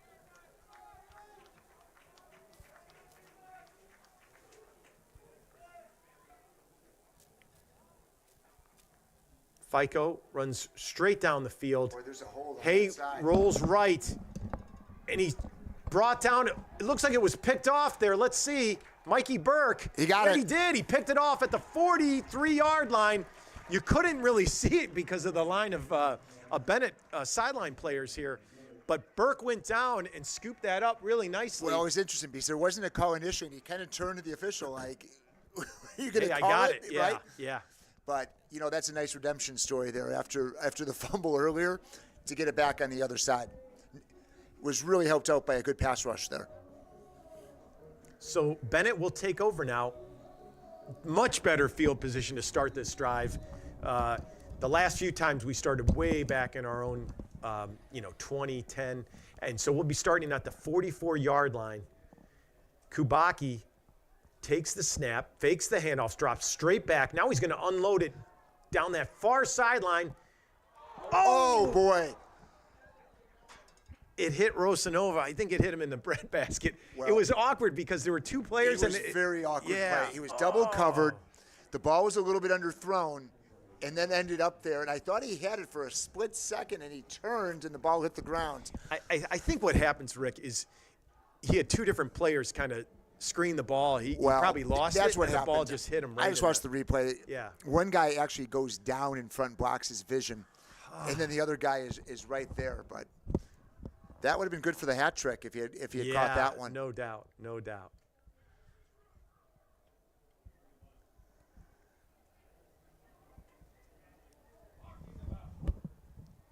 Kubaki's going to keep it over this left side. Oh, you know what, Rick? It looked like he was going to be out of bounds, but you're right. He always stays in bounds. Fought forward, picked up another 3 yards, I would say, after that. So it's going to be a 3rd and 5. We got an official, though, stopping the clock. Oh, there's a looks like a shamrock down. There is. Why don't we take a break, Rick? So in the third quarter, with just 1:21 left to go in the third quarter, Benet's still holding on to that 16-7 lead. We'll take a quick break. Before you know it, you'll know my name and how to pronounce it. You'll know the meaning of ขอบคุณค่ะ Before you know it, you'll call me son. You call me daughter. You call me brother. You call us sisters. Your family will make a difference in how America is perceived and what America stands for. And we invite you to welcome an exchange student like me to your home and your family. For over 70 years, AFS USA has brought exchange students from around the world to study in the U.S. and live with an American family for a school year, semester, or 6 to 12 weeks. Before you know it, you'll be a proud AFS host family. Visit afsusa.org.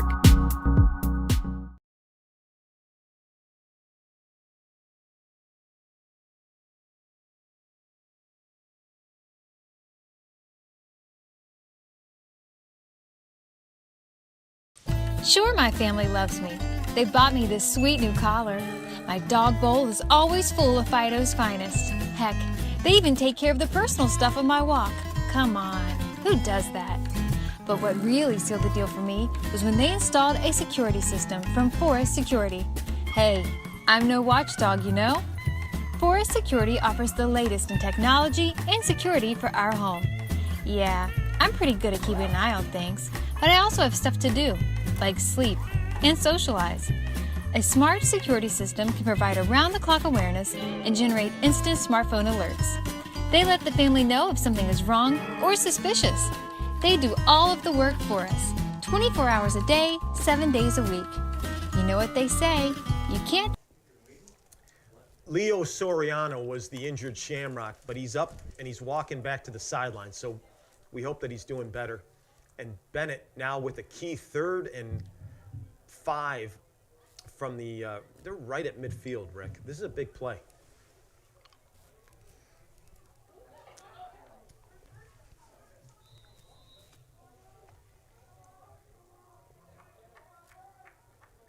Kubaki all by his lonesome. Luke Wild goes in the jet sweep. They dump it off to Rosanova, who breaks one tackle, spins, cuts back, and does a great job to get the extra yardage. That was a heck of a play. You know, he's got the 2 long touchdowns and a couple of great plays on defense. And I've actually called him out a couple of times on blocking today in a good way. That might have been his best play today. Because he's dead to rights, 4 yards short if he doesn't fight through that. So, great job. Keeps the drive going.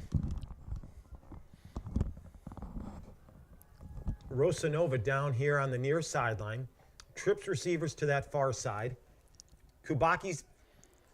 I love it. Wide open. He's got a receiver wide open in the middle of the field. There it is. Cuts back. He's into the end zone. Touchdown. That's McKeague. Wow. Great call. Great execution. So, it's a beautifully designed play again. You fake the screen, right, and the guy does a slant over the middle. He's wide open. But, Mark, it goes back to what we've been talking about once or twice. The middle of that field is wide open. Wow. You can't cover everything, right? And the kind of defense that they're playing. So Mikey Burke had one over the middle. We had a miss over the middle. I can't remember who that was to, and then that. Here's Flores for the extra point. Kubaki with the hold. And that one splits the uprights. And Benet takes a 23-7 lead with just 57 seconds left to go in this 3rd quarter. We'll take a break. That was a beautiful call. That was really nice. But it's there, right? Like I've been saying. You said it.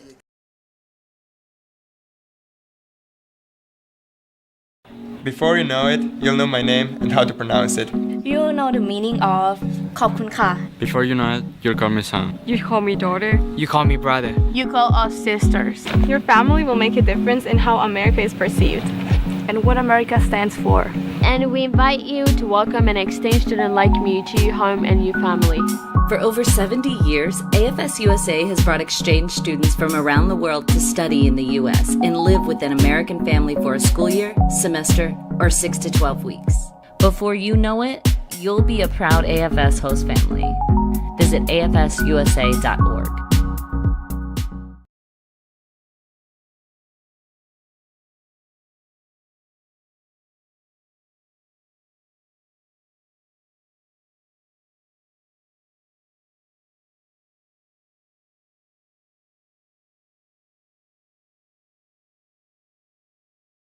Lost my train of thought. All right, we're back, ladies and gentlemen. Benet to kick off here with just 57 seconds left to go in this 3rd quarter. I like that breathing room. Game is far from over, but the 16-7 didn't make me feel all that great. No, that was a big score. So, you know, the Shamrocks definitely have to get something going on this drive, Mark. And they're going to start way back inside their own 20, it looks like, or maybe right at the 20. O'Grady, who's been phenomenal on special teams this year, had a nice open field tackle there. And the Shamrocks will take over at their own 18-yard lane.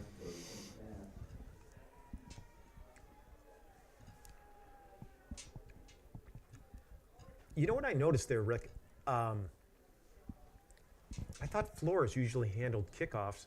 He was cramping up. He was cramping up in that last play. Oh, is that what it was? I heard from Becker was kicking off. Yeah, I heard from my city reporter, Primetime, that he was cramping in the end zone. Other networks don't get that kind of, on-the-fly reporting. We got a flag down, illegal procedure. That's got to be the 4th or 5th time. Yeah.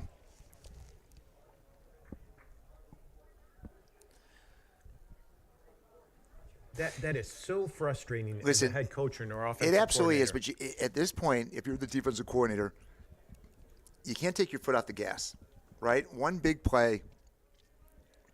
It's really a 2-score and two-point conversion game. So one more score is what you need. Trying to set up that middle screen, and Holloway initially breaks the tackle, but he's brought down.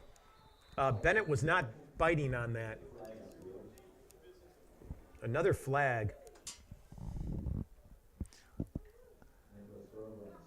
Got a face mask on Benet. It was Bennett's turn.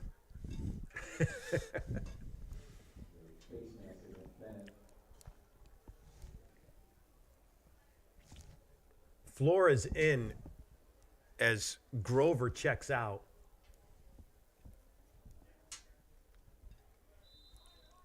So that's an automatic first down on that play, but they had him way back there, Mark, on that one. That's too bad because I don't think that's a play that had to happen. 1st and 10 now. Hay looks over the middle, and he's got FICO, and two Benet defenders kind of collided into each other. Now we have a missed tackle, and FICO's going down the sidelines. We got another flag. Right here on the Benet sideline, I think they're going to call a hold on number 2. Yeah, they are, Mark, and that's exactly who it's on. Burt. It was right here on Bennett's sideline. He's trying to show what he did, right, with extending the arms, but yeah, he did something because, again, right in front of the official. This is where you got to tell the chain to. 1st and 10 for the Shamrocks, but it's going to be back at the 50 as opposed to, it looked like he got knocked out 35? About the 35, yeah. 1st and 10 now. 15 seconds. Hand off to Holloway. They have been trying that left side, I swear, 85% of the time. Well, they had the one big play in the first half that they went that way, and then they went to the right side. And other than that, most has been in between the tackles. And that's going to end the 3rd quarter with Benet leading 23-7. But looks like Shamrocks have got a nice little drive going. We'll take a break, and we'll come back to start this 4th quarter. Before you know it, you'll know my name and how to pronounce it. You'll know the meaning of ขอบคุณค่ะ Before you know it, you'll call me son. You call me daughter. You call me brother. You call us sisters. Your family will make a difference in how America is perceived and what America stands for. And we invite you to welcome an exchange student like me to your home and your family. For over 70 years, AFS USA has brought exchange students from around the world to study in the U.S. and live with an American family for a school year, semester, or 6 to 12 weeks. Before you know it, you'll be a proud AFS host family. Visit afsusa.org.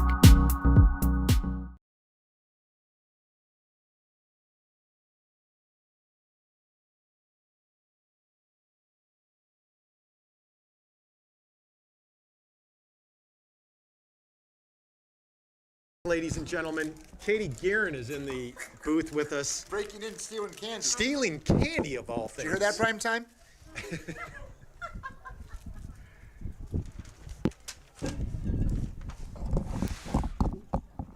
2nd and 7 here.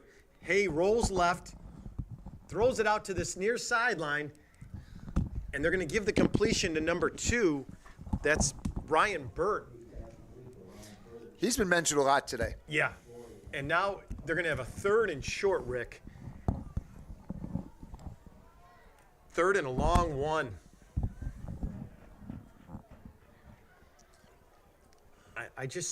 They've been running Holloway every time off the left side. Let's see what they do here. Hand off to Holloway this time, and he bounces through, got to that 2nd level really quickly, and he's got a first down.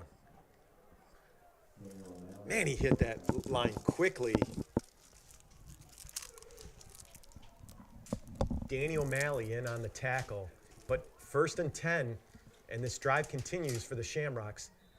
And now Benet jumps off sides. They did the hard count, and our right side there, it looked like Van Sumeren and was it Rooney? Malik, I think, jumped off sides. Dadgummit.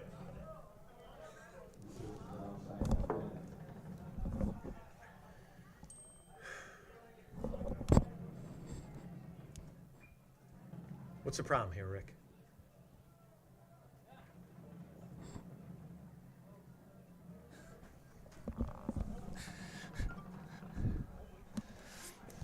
Popcorn strikes again. I don't know what's going on here, Mark. It looks like they're trying to figure out where the ball's supposed to be placed. Or something with the clock. I don't know. They seem kind of confused out there, but it looks like we're going to get rolling here.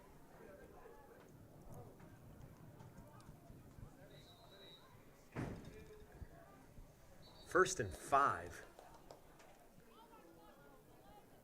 What is the problem? We got an equipment issue. Yeah, there you go. And now they're pulling them off the field. So Malik coming out, Rhodey going in.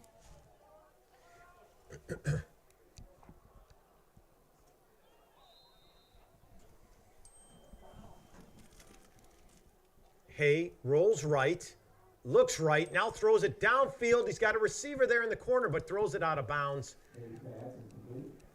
That was Getz on the coverage. That would have been a Dan Marino type of throw. Yeah. To get it into that space. In that tight spot. Yeah, I agree with you. Second and 5 now for the Shamrocks.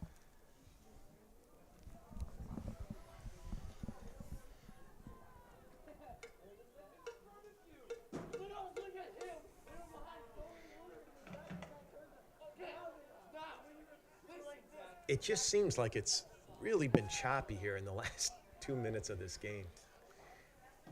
Fakes it to Holloway. Now he's got Mike. Boy, that's a nice move. Yeah. Number 20, FICO, has been their receiver. That's a nice step back he makes on this play, Mark. I mean, he catches it, knows he's going to get hit immediately, steps back from the point of catch, and then gets another 3 yards on it. You know, there's a lot of time left in this game, so there's a whole quarter of football here. So we talked about Bennett's got to keep their foot on the gas. You've got to give some different looks here, get some pressure on this. Yeah. 1st and 10 now for the Shamrocks. Haight drops straight back, looks left. He's got some pressure now, and that's Van Sumeren who rips him down for the sack.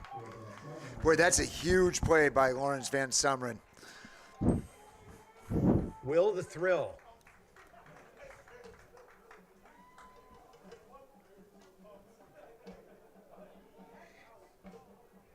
You know, credit the defensive secondary because they clearly had some good coverage there. And great play by Van Sumeren, but the quarterback held on to the ball there. Yeah, he did. Yeah, you got to get it out quicker. Now he throws it to this near side. That should have been a completion. That's Burt. Burt. Yeah, and it looked like he just didn't come back enough for the ball, and he was trapped. So that's an incomplete pass. And now it's going to be 3rd and long. Well, you're definitely in 4-down territory. A field goal doesn't really help you out here at all.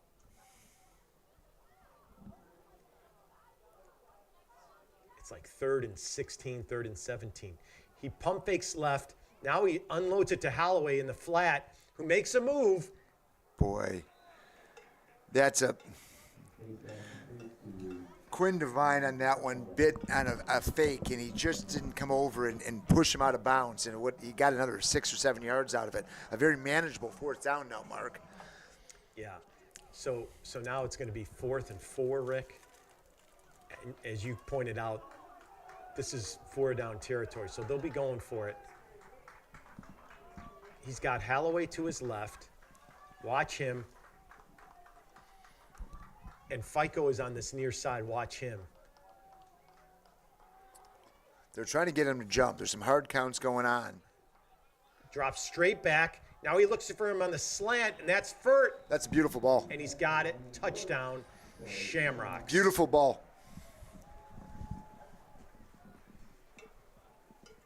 Well, as you just pointed out, there's plenty of time left in this game, Rick. We cannot be letting up too early or assuming that this game's over, because the Shamrocks just made it interesting. And now it's a 23-13 game, and it looks like they're staying on the field for 2 points.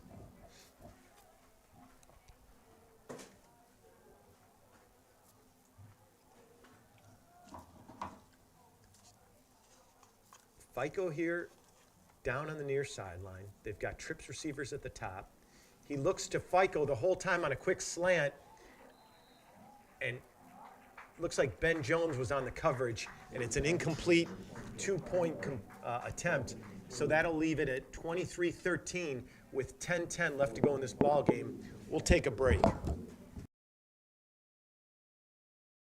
Before you know it, you'll know my name and how to pronounce it. You know the meaning of ขอบคุณค่ะ Before you know it, you'll call me son. You call me daughter. You call me brother. You call us sisters. Your family will make a difference in how America is perceived and what America stands for. And we invite you to welcome and exchange student like me to your home and your family.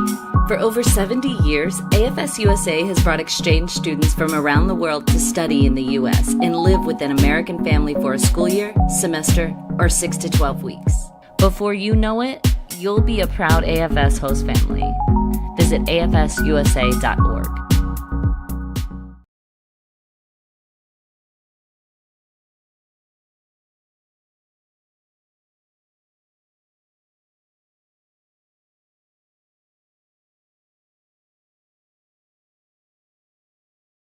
All right, we're back. And as I said before, St. Pat's just won't go away. They cut it to 23-13. Deep kick here. That will go back for a touchback, and Benet will take over at their own 20-yard line.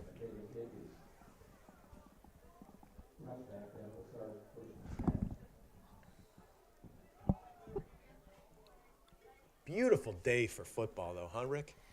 Yeah, it's perfect. You know, the Naperville North Husky freshman won earlier today in Plainfield, and it was cold and it was windy, and that has really calmed down and made a really nice football fall Saturday afternoon.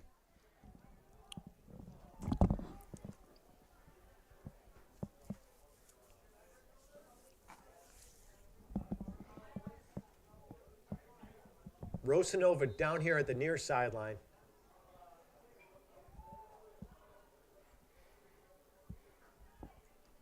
Kubaki, hands off. Over that left side, I can't tell if it was Lawler or Kane.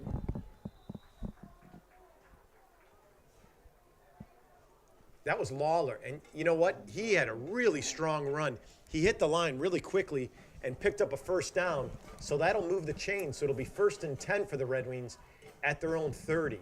And you need to do that about 3 or 4 more times on this drive. I totally agree. Take control of the offensive line, keep the clock moving, and a nice sustained drive. Take up a bunch of time. Kubaki, now he's going to keep it over this right side.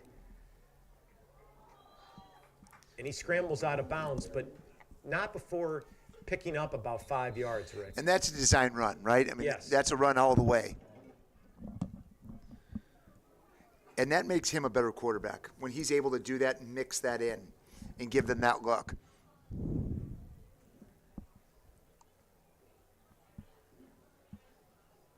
Becker comes out. Looks like he's holding his left arm.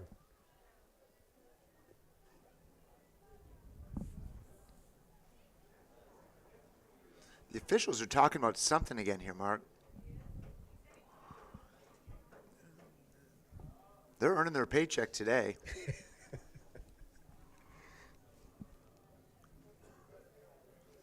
Yeah, what? It's like they're having a little convention here. Yeah, I didn't see anything. Now,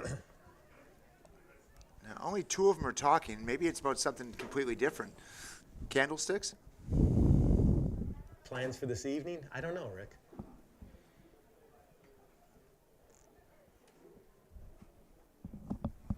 Now it looks like the head ref is coming back, talking to Kubacki. I don't know. What in the world's going on, Rick? It's like he's hanging out with Kubacki, just talking to him. You think there's something wrong with the clock, or? Yeah, they just changed it. It was 16, now it's 46. Yeah, they put 30 seconds back on the clock, Rick.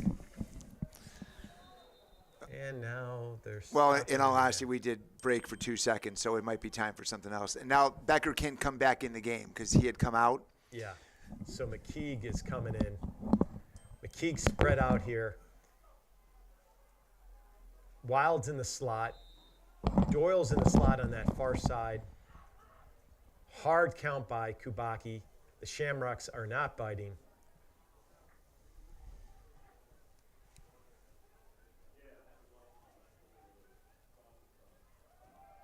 Fakes the handoff. He's going to roll over the right side. Now he's going to slide. And they're going to call it. Even though he slid, he got hit. Yep. And Kubacki jumps up and gets back in his face. And that really was unnecessary because he slid to the ground. And one of the Shamrocks decided to hit him while he was down on the ground. Yeah, it's a silly penalty, right? Because it's right in front of you. You can see sliding. You're not coming from across the field at full speed where you can't stop. It's just an unnecessary play. As you try to make the game safer, you don't need plays like that. So that'll move the chains. Mark, I just got an alert that we just set the all-time flag record for a Saturday game here at Benedictine. I don't know what the previous record was, but Benet will take over now at the 46-yard line of the Shamrocks.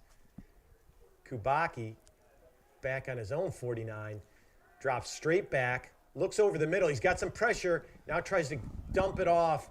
He had Doyle over here.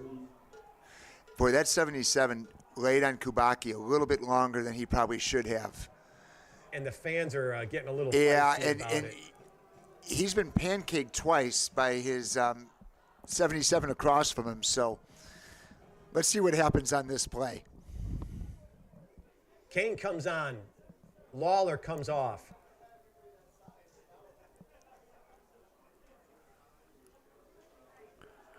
I'm going to start watching that battle in the trenches right now, Mark.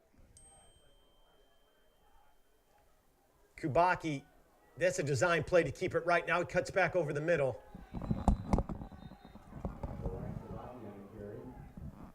It's getting a little chippy out there. Yeah, it's getting feisty. And, part of the problem is, Mark, they've got so much dead time in between conversations, clock issues, and flags that there's so much time to chirp and be talking to each other on this instead of just lining up and playing football. 3rd and 9 for the Red Wings.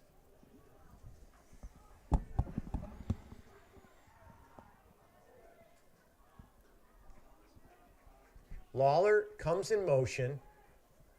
Now he stands right to the left of Kubacki. Kubacki now rolls to his left. He's got some pressure, throws it downfield to Wild, but it's broken up. That was a nice defensive play there by number 33, Max Fidich. Interesting play, though, by the receiver, right? He kind of jumped instead of coming back and fighting for the ball. I think that was a catchable ball. So that drive kind of fizzles, Rick, and it's going to bring up a 4th and 9. Yeah. They're going to bring on their punt team. Not what we were hoping for there.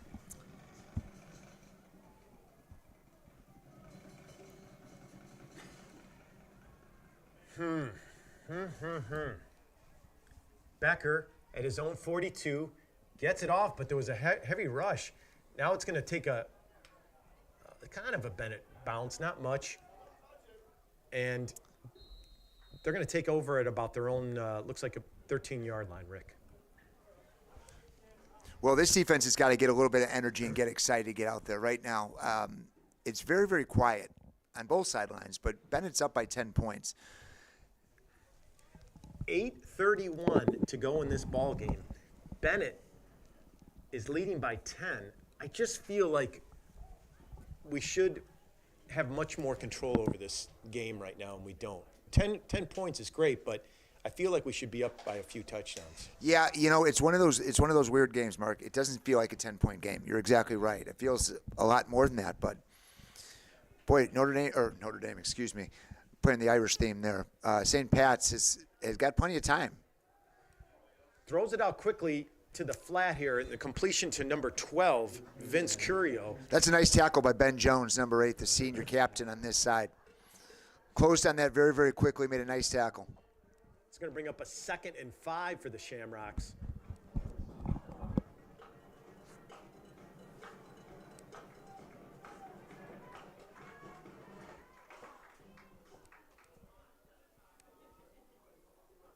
Hay drops straight back. Now he's got some pressure, and he's wrapped up and sacked for a loss. That's Liam Rooney. Rooney, and I think Malik was also in on that. Malik, the senior, Rooney, the junior, both really got in there quickly. No time for the quarterback to get rid of the ball. That'll bring up a 3rd and 14 for the Shamrocks. Well, you're going to have to punt here if you don't get at least 7 or 8 yards, Mark. Oh, and there was a legal motion here. On this sideline, Rick, Vince Curio, number 12, and he just left a half second early, and he knew it right away. Well, Curio's all or nothing. Right in front of the ref, and he threw the flag. So, man, stupid penalties. I'll just keep adding to the record book. Yeah.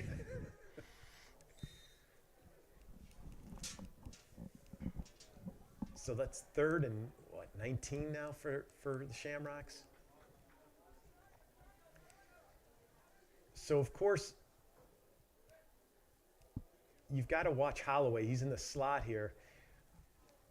Unloads it deep down that far sideline. He's got a completion. Oh, my gosh. That's to Ryan Burt. Well, there's the pass of the day for the Shamrocks. That is a beautiful ball, and boy, did they need that. That one goes out of bounds, Mark. They're punting from their own end zone, giving Benet great field position with about 7 minutes left. Instead, a huge first down, and we've still got ourselves a game.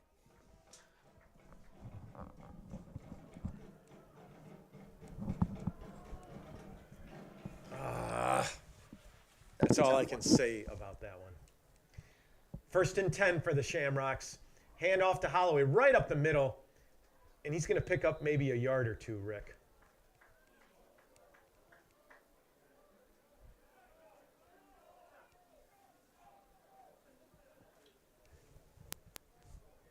O'Grady, Malik. I'm sorry, Rhodey, I think, was in on that tackle. Hay drops straight back, looks to his left. He's got some pressure.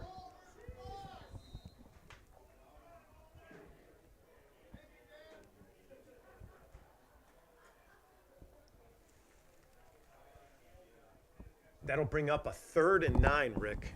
So another 3rd down for this Benet defense.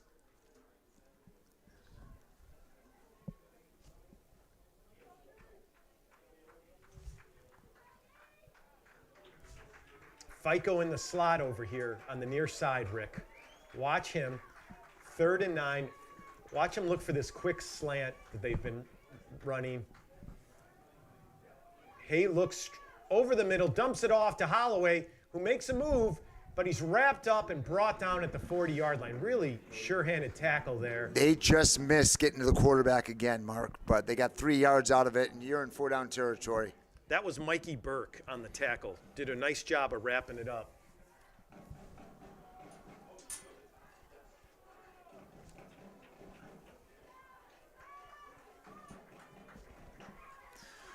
Hay looks left. Now he looks, and he's got FICO. And it's the same play, Rick. It's the same. That quick slant. Yeah, like it is. A mini post kind of thing.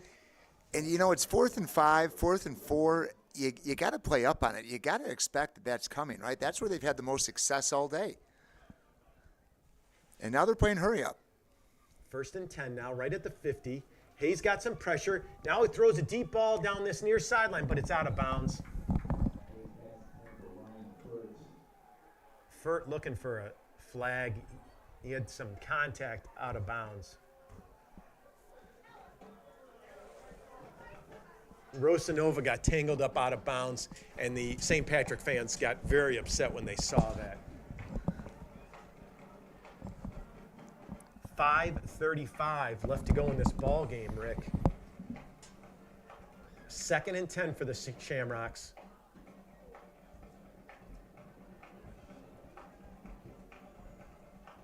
They are on Bennett's 49-yard line. Still very much in this ball game, Rick.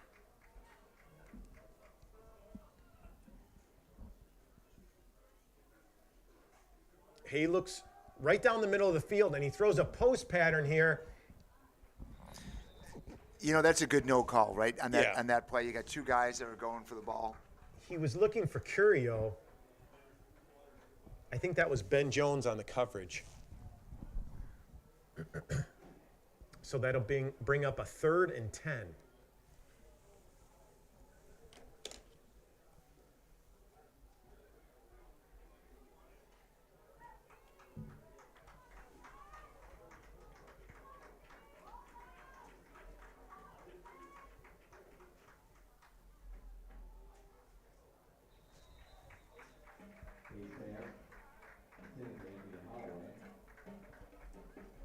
So Hayes' pass was incomplete to Holloway. It's going to bring up a 4th and 10 now.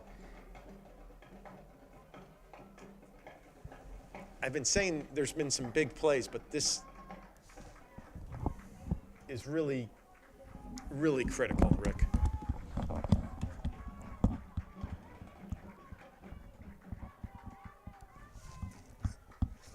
Rolls right, unloads it, and he makes a move, and he's got the first down, Rick. I think he caught it just short of it and kind of danced around. Yeah, they're moving the chains. chains. Move the chains. Yeah, you said earlier, and I think it's a great quote, they won't go away. 1st and 10 now for the Shamrocks. 5:12, and the clock is running. Drops straight back. He's got some pressure. That's a hold right there, and there it is. And they just threw it finally. Yeah, that's coming back, but Anthony Holloway with the completion, and it was right in front of him. Yeah. It was as clear gets.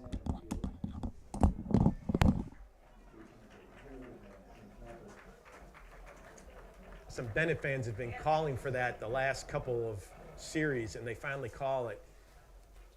So that ball will be coming back.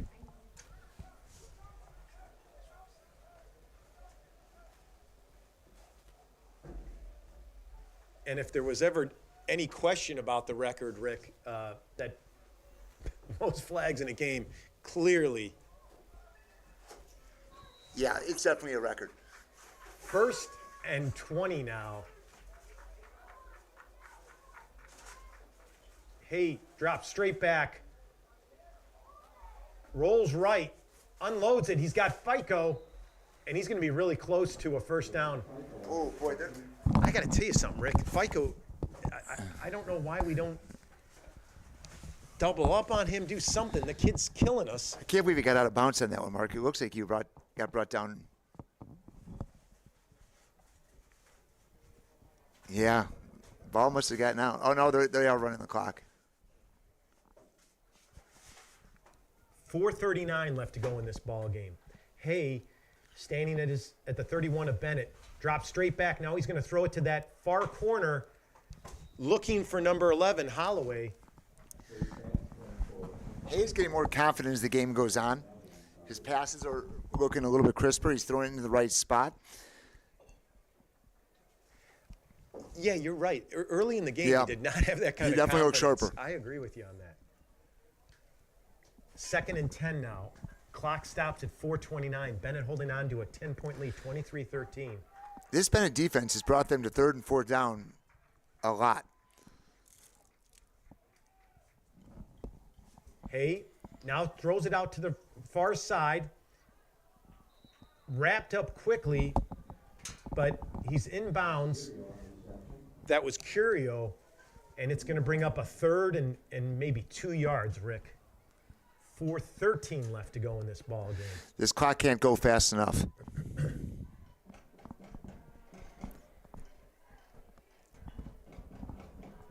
FICO in the slot here on the near side. Hay looking at him the whole time. Left, left, left. Now he's going to throw it into the end zone, and it's broken up. Well, that's a big play for a number of reasons, Mark. I mean, now you got fourth down here. You've got a decision if you're the coach here. It's fourth and about 1.5 yards. So that was Burt that they were trying to go to. Rosanova broke it up, but he's stumbling. It looks like he... Yeah, I see it here. Maybe did something to his knee or ankle or something, but he's on the sideline right now. He's limping. Yeah, he's in some pain. Well, and they're going to...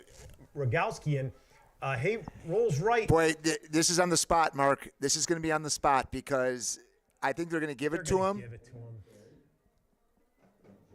But, boy, if you ever needed a measurement, this is it. And we're not going to get one. They'll just call it a first down. Yeah, that's right. I could tell by the way that ref ran up. And it was funny because when he first came out, and the guy with the stick had it a little bit left. And that means he's looking at where the ball is actually spotted. Clock still running. 3:39 left to go in this ball game. 1st and 10 for the Shamrocks. Hay takes the snap. He's looking left the whole time. Now throws it that way. Oh, just out of the grasp of Leo Soriano. Getz was on the coverage, and he just dropped it, but the ball was there. 3:26. Time stops with the incomplete pass. It's going to bring up a 2nd and 10 now. Mark, I think both teams still have all 3 timeouts, too. You're correct. Time management here is going to be huge. Hay drops back, looks left. Now he's got pressure, and O'Grady's got him in his grasp, and he fumbles the ball. Pull him away from the ball. I can't see who came up with it. I think it's Shamrock ball. Oh, and they just knocked a Benet player over. It looks like that's Will Van Summeren.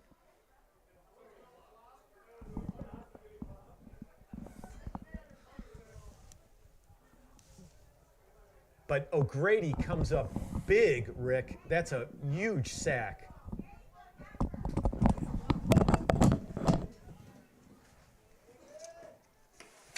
Hay drops the ball. Now he rolls right. He's still looking. Here comes some pressure. He throws it over the middle of the field. It's caught. Hey, guys, wait till you see the replay of that flop. It is LeBron James. It is uncomfortable. You should get rid of that kid. That's so uncomfortable. So there's a timeout by the Shamrocks. 2:31 left to go in this ball game. They've got a 4th and I'd say 19 to go. Rick, they're sure making this interesting, and they're not going away. Well, they've converted. I mean, I don't know what play this is on this drive, but they have been out there a very, very long time. I think they started with the ball at 11 minutes. Could that be right? They've had the ball for 7, 8 minutes? Oh, my God. It sure seems like it. And with the penalties and everything else, it feels like this quarter has lasted about 4 hours. It's a long one for sure. But you know what? It'll all be worth it if they can stop them here because they're going to be able to not run out the clock, but certainly come close to that. So this is a huge play. What you can't let up, Mark, is that slant play to 20, and you can't have a silly penalty here that keeps the drive going. If they're going to beat you on this play, it can't be with one of those two things. You've seen it too much today. I mean, every single time, or almost every single time, FICO has been the guy, or Holloway out of the backfield. They split him out as a receiver. And FICO is this near receiver on this near side. He's running. He's going to throw it right to that corner of the end zone, and it's broken up. And that will be a turnover on downs. So with 2:26 left to go in this ball game, Benet will get the ball back and will hopefully just run this clock out. Well, they have 3 timeouts left, right? So you're going to have to get a first down if you want to do that. But that's a huge stop. I mean, bend, but don't break. And the Benet defense at the end, did their job. The defense gets a nice round of applause from the Benet faithful here, acknowledging their great job today. Kubaki hands it off. That's Lawler, I think, over the left side. Lawler really has been a nice addition here in these last couple of games, Rick. Well, certainly this game. He didn't get a lot of action in the last game, but this game I feel like he split carries, and brings another weapon for this Benet offense. 2 minutes left to go in this ball game. Bennett's content with letting this play clock run all the way down before they call the next play.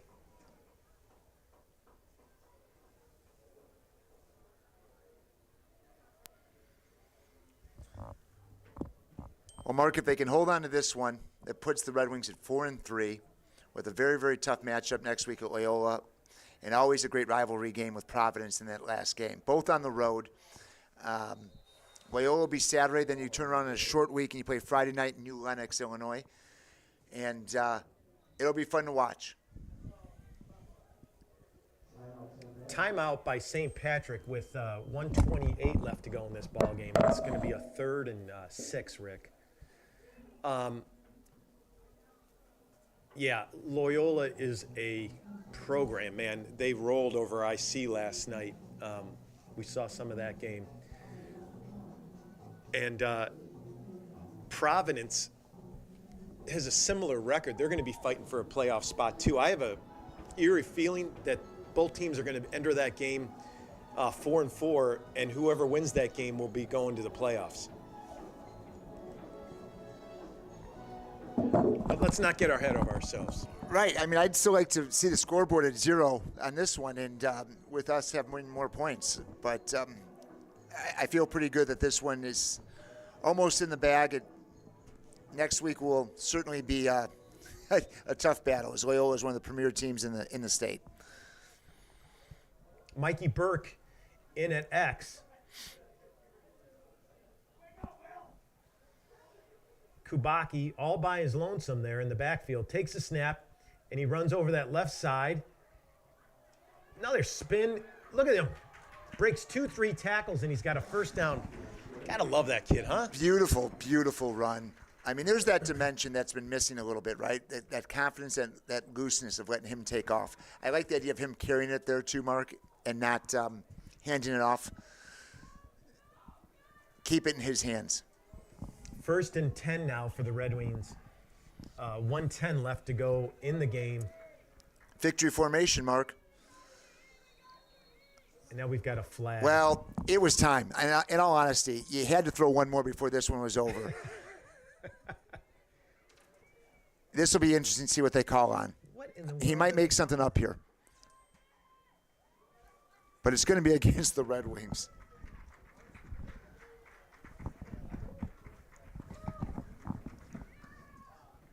Unsportsmanlike conduct. So somebody was John. You got some stuff to clean up if you're Benet right now, right? You don't need that. My guess is I know who it wasn't on that offense talking. Just over a minute left to go in this ball game. Yeah, and if your coach knew, it's like, guys, come on, zip it up. Exactly right. Be done with it. Takes a snap. Okay. Now you take the team off the field. And the fight breaks out. A fight is broken out. Teams.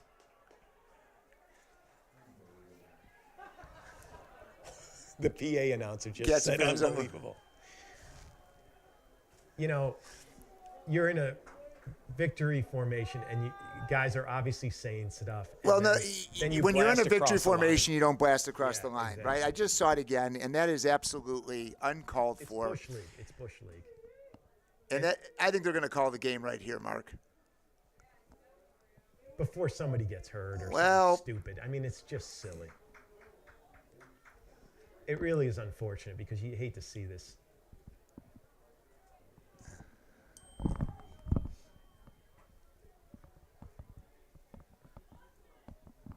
Personal foul. Oh, they're going to call it on both sides now, Rick. It's a little bit of a cop-out, right, whenever you do that, but there was enough guys there that you could have thrown it on, I assume. But when you're in victory formation, the last thing you need to do is go and blast it across.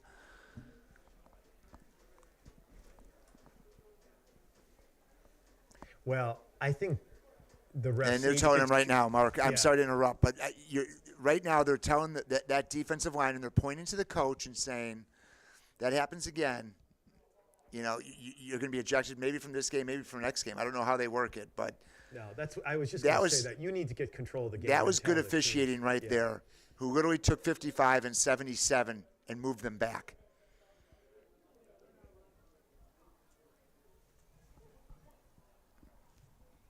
Mark, it's great after 10 years to end this on a victory, though, isn't it? Oh, it's fantastic. They're going to let the play clock run all the way down here. 36 seconds left to go in the ball game. Kubacki takes the snap and takes a knee. And that's going to do it.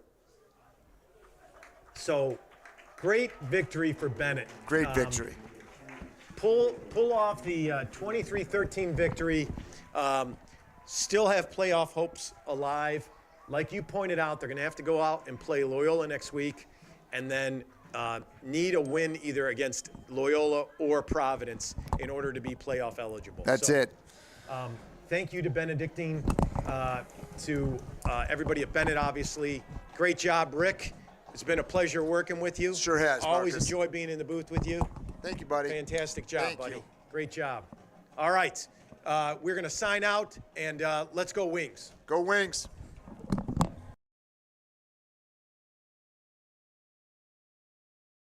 Before you know it, you'll know my name and how to pronounce it. You know the meaning of ขอบคุณค่ะ Before you know it, you'll call me son. You call me daughter. You call me brother. You call us sisters.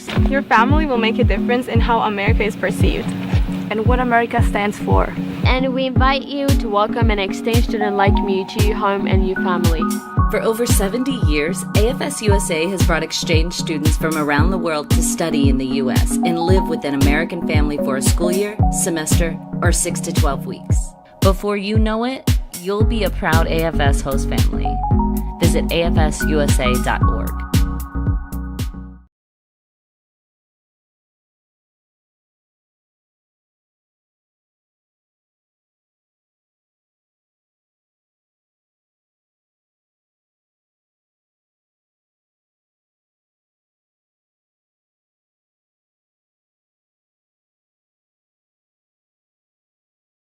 Before we celebrated this special night, before we fell in love with our home all over again, we searched for a company to handle our entire remodel, from architecture and material selection to permits and complete construction with impeccable design.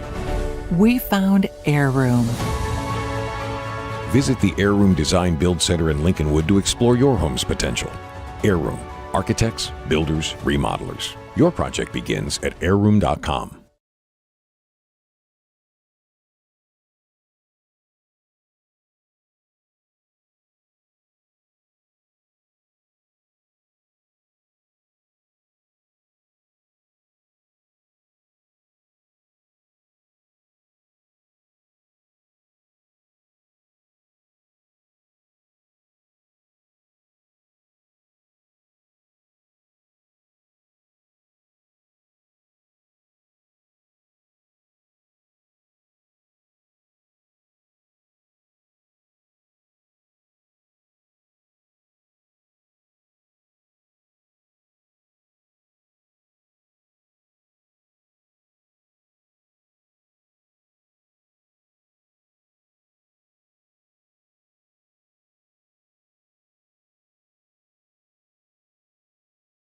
Before you know it, you'll know my name and how to pronounce it.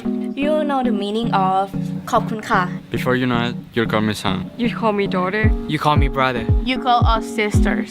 Your family will make a difference in how America is perceived and what America stands for. And we invite you to welcome an exchange student like me to your home and your family. For over 70 years, AFS USA has brought exchange students from around the world to study in the U.S. and live with an American family for a school year, semester, or 6 to 12 weeks. Before you know it, you'll be a proud AFS host family. Visit afsusa.org.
Before we celebrated this special night, before we fell in love with our home all over again, we searched for a company to handle our entire remodel, from architecture and material selection to permits and complete construction with impeccable design.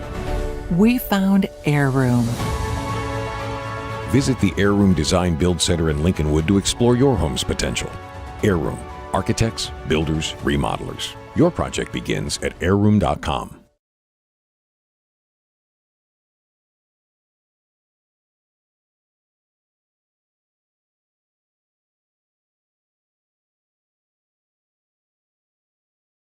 Sure, my family loves me.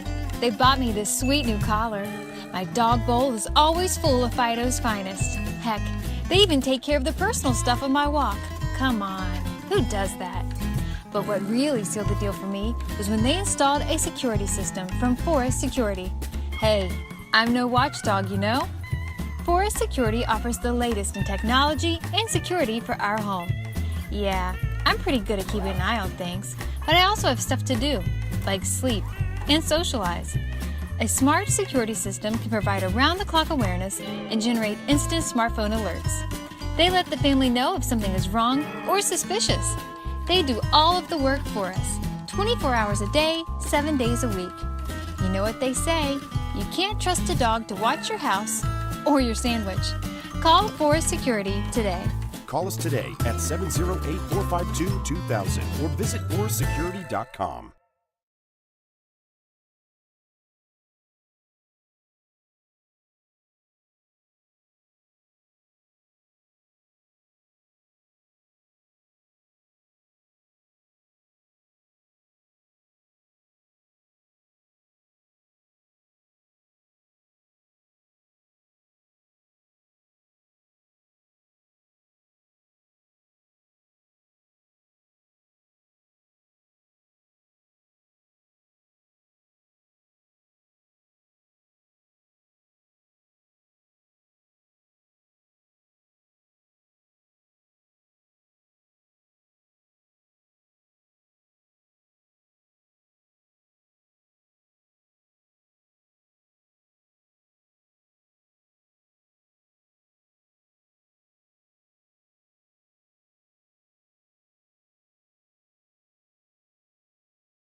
Before you know it, you'll know my name and how to pronounce it.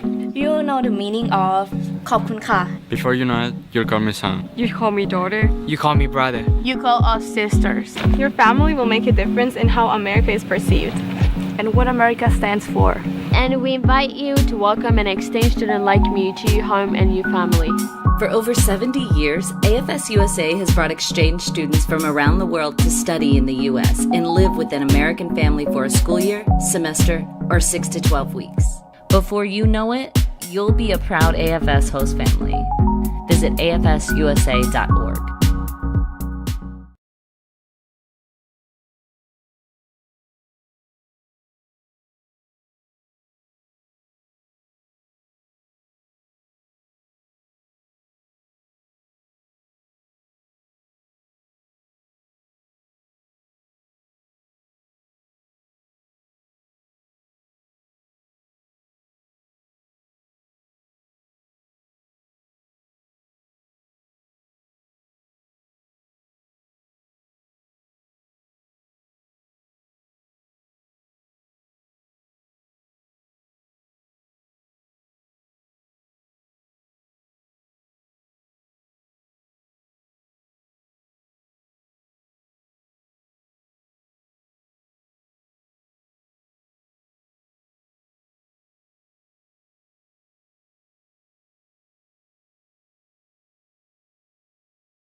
For over 60 years, Heirloom has been creating award-winning kitchens carefully executed by our in-house team of designers and remodelers.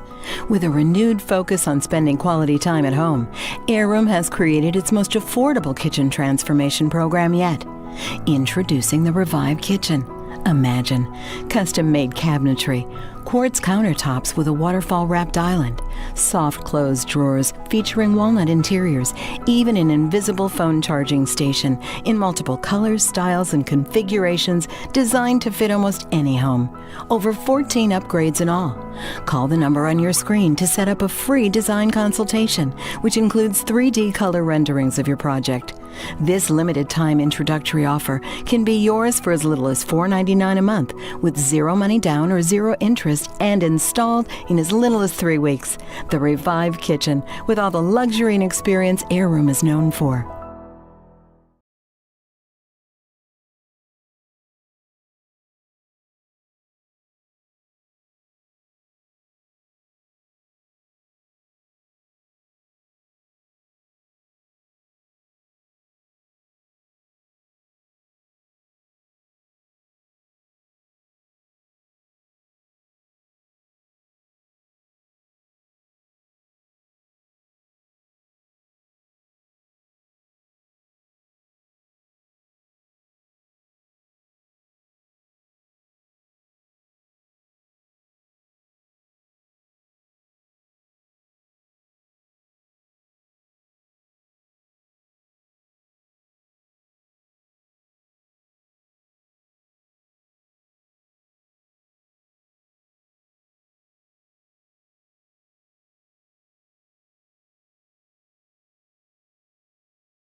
Welcome to the post-game show brought to you by Sports Broadcast Solutions, a broadcasting network for everyone. Welcome to the post-game show brought to you by Sports Broadcast Solutions, a broadcasting network for everyone. My name's Kyle Smith, but I, of course, don't matter. This young man matters. Mikey Burke with a huge pick to preserve the victory as St. Patrick loses to Benet 23-13. Big-time win. You guys are still very much alive for the postseason now. Yeah, I mean, it's big. We got Loyola next week. We're going to come out fighting. And after that, we got Providence. We got to come out. We got to win one of these games. We got to keep going. This for us right here. This is our year. We're going big. St. Patrick did everything they could to get that touchdown. It's obvious they wanted the 7 over the 3. They were down 10. They needed both. They wanted the 7, but you made sure not give it up. Yeah. I mean, really, we were just going out there, we're fighting. There were some flags going on, a lot of unnecessary talking going on, but we kept our heads in there. We got to it. We got to work. Held them. Played a hell of a game. I'm proud of my boys. FICO and Holloway, they're two very good tailbacks for St. Patrick, but you kept them in check today. How were you able to do that? Well, we had great game planning from our coaches. They got us set for everything we needed to know. So we got in there, did our job. We just got the work done. What's going on with this Kubaki to Rosa Nova connection? It's one of the best in the Chicago Catholic right now. They can't stop it. It's too overpowered. They can't stop it. We got Rocky going. He's too fast. Kubaki with a great arm. Little man, but great arm. We love to see it. It's so fun to watch. So the powerhouse in Loyola. Look, anything can happen. Mount Carmel almost lost to Fenwick last night. I know that Loyola's the heavy favorite in that game, but if you guys play your game, anything can happen. Oh yeah, we're coming out. We're expecting an upset. We're gonna come out hard. We're gonna come out and play like we know we can play. Loyola, we don't care if they're good. We're coming out playing them like a normal team. It doesn't matter to us. Final thoughts about the victory today as you guys get ready for Loyola? I mean, I'm proud of my boys, like I said before, and shout out to my coaches for getting us what we needed, letting us know what we needed to know, and it just feels great. It feels great. That's Mikey Burke. That does it for our post-game show. So for excellent crew, Chris Smith, Chris Angela, and everybody else who works, Sean Mitchell, I'm Kyle Smith. We'll see you next time on SBS.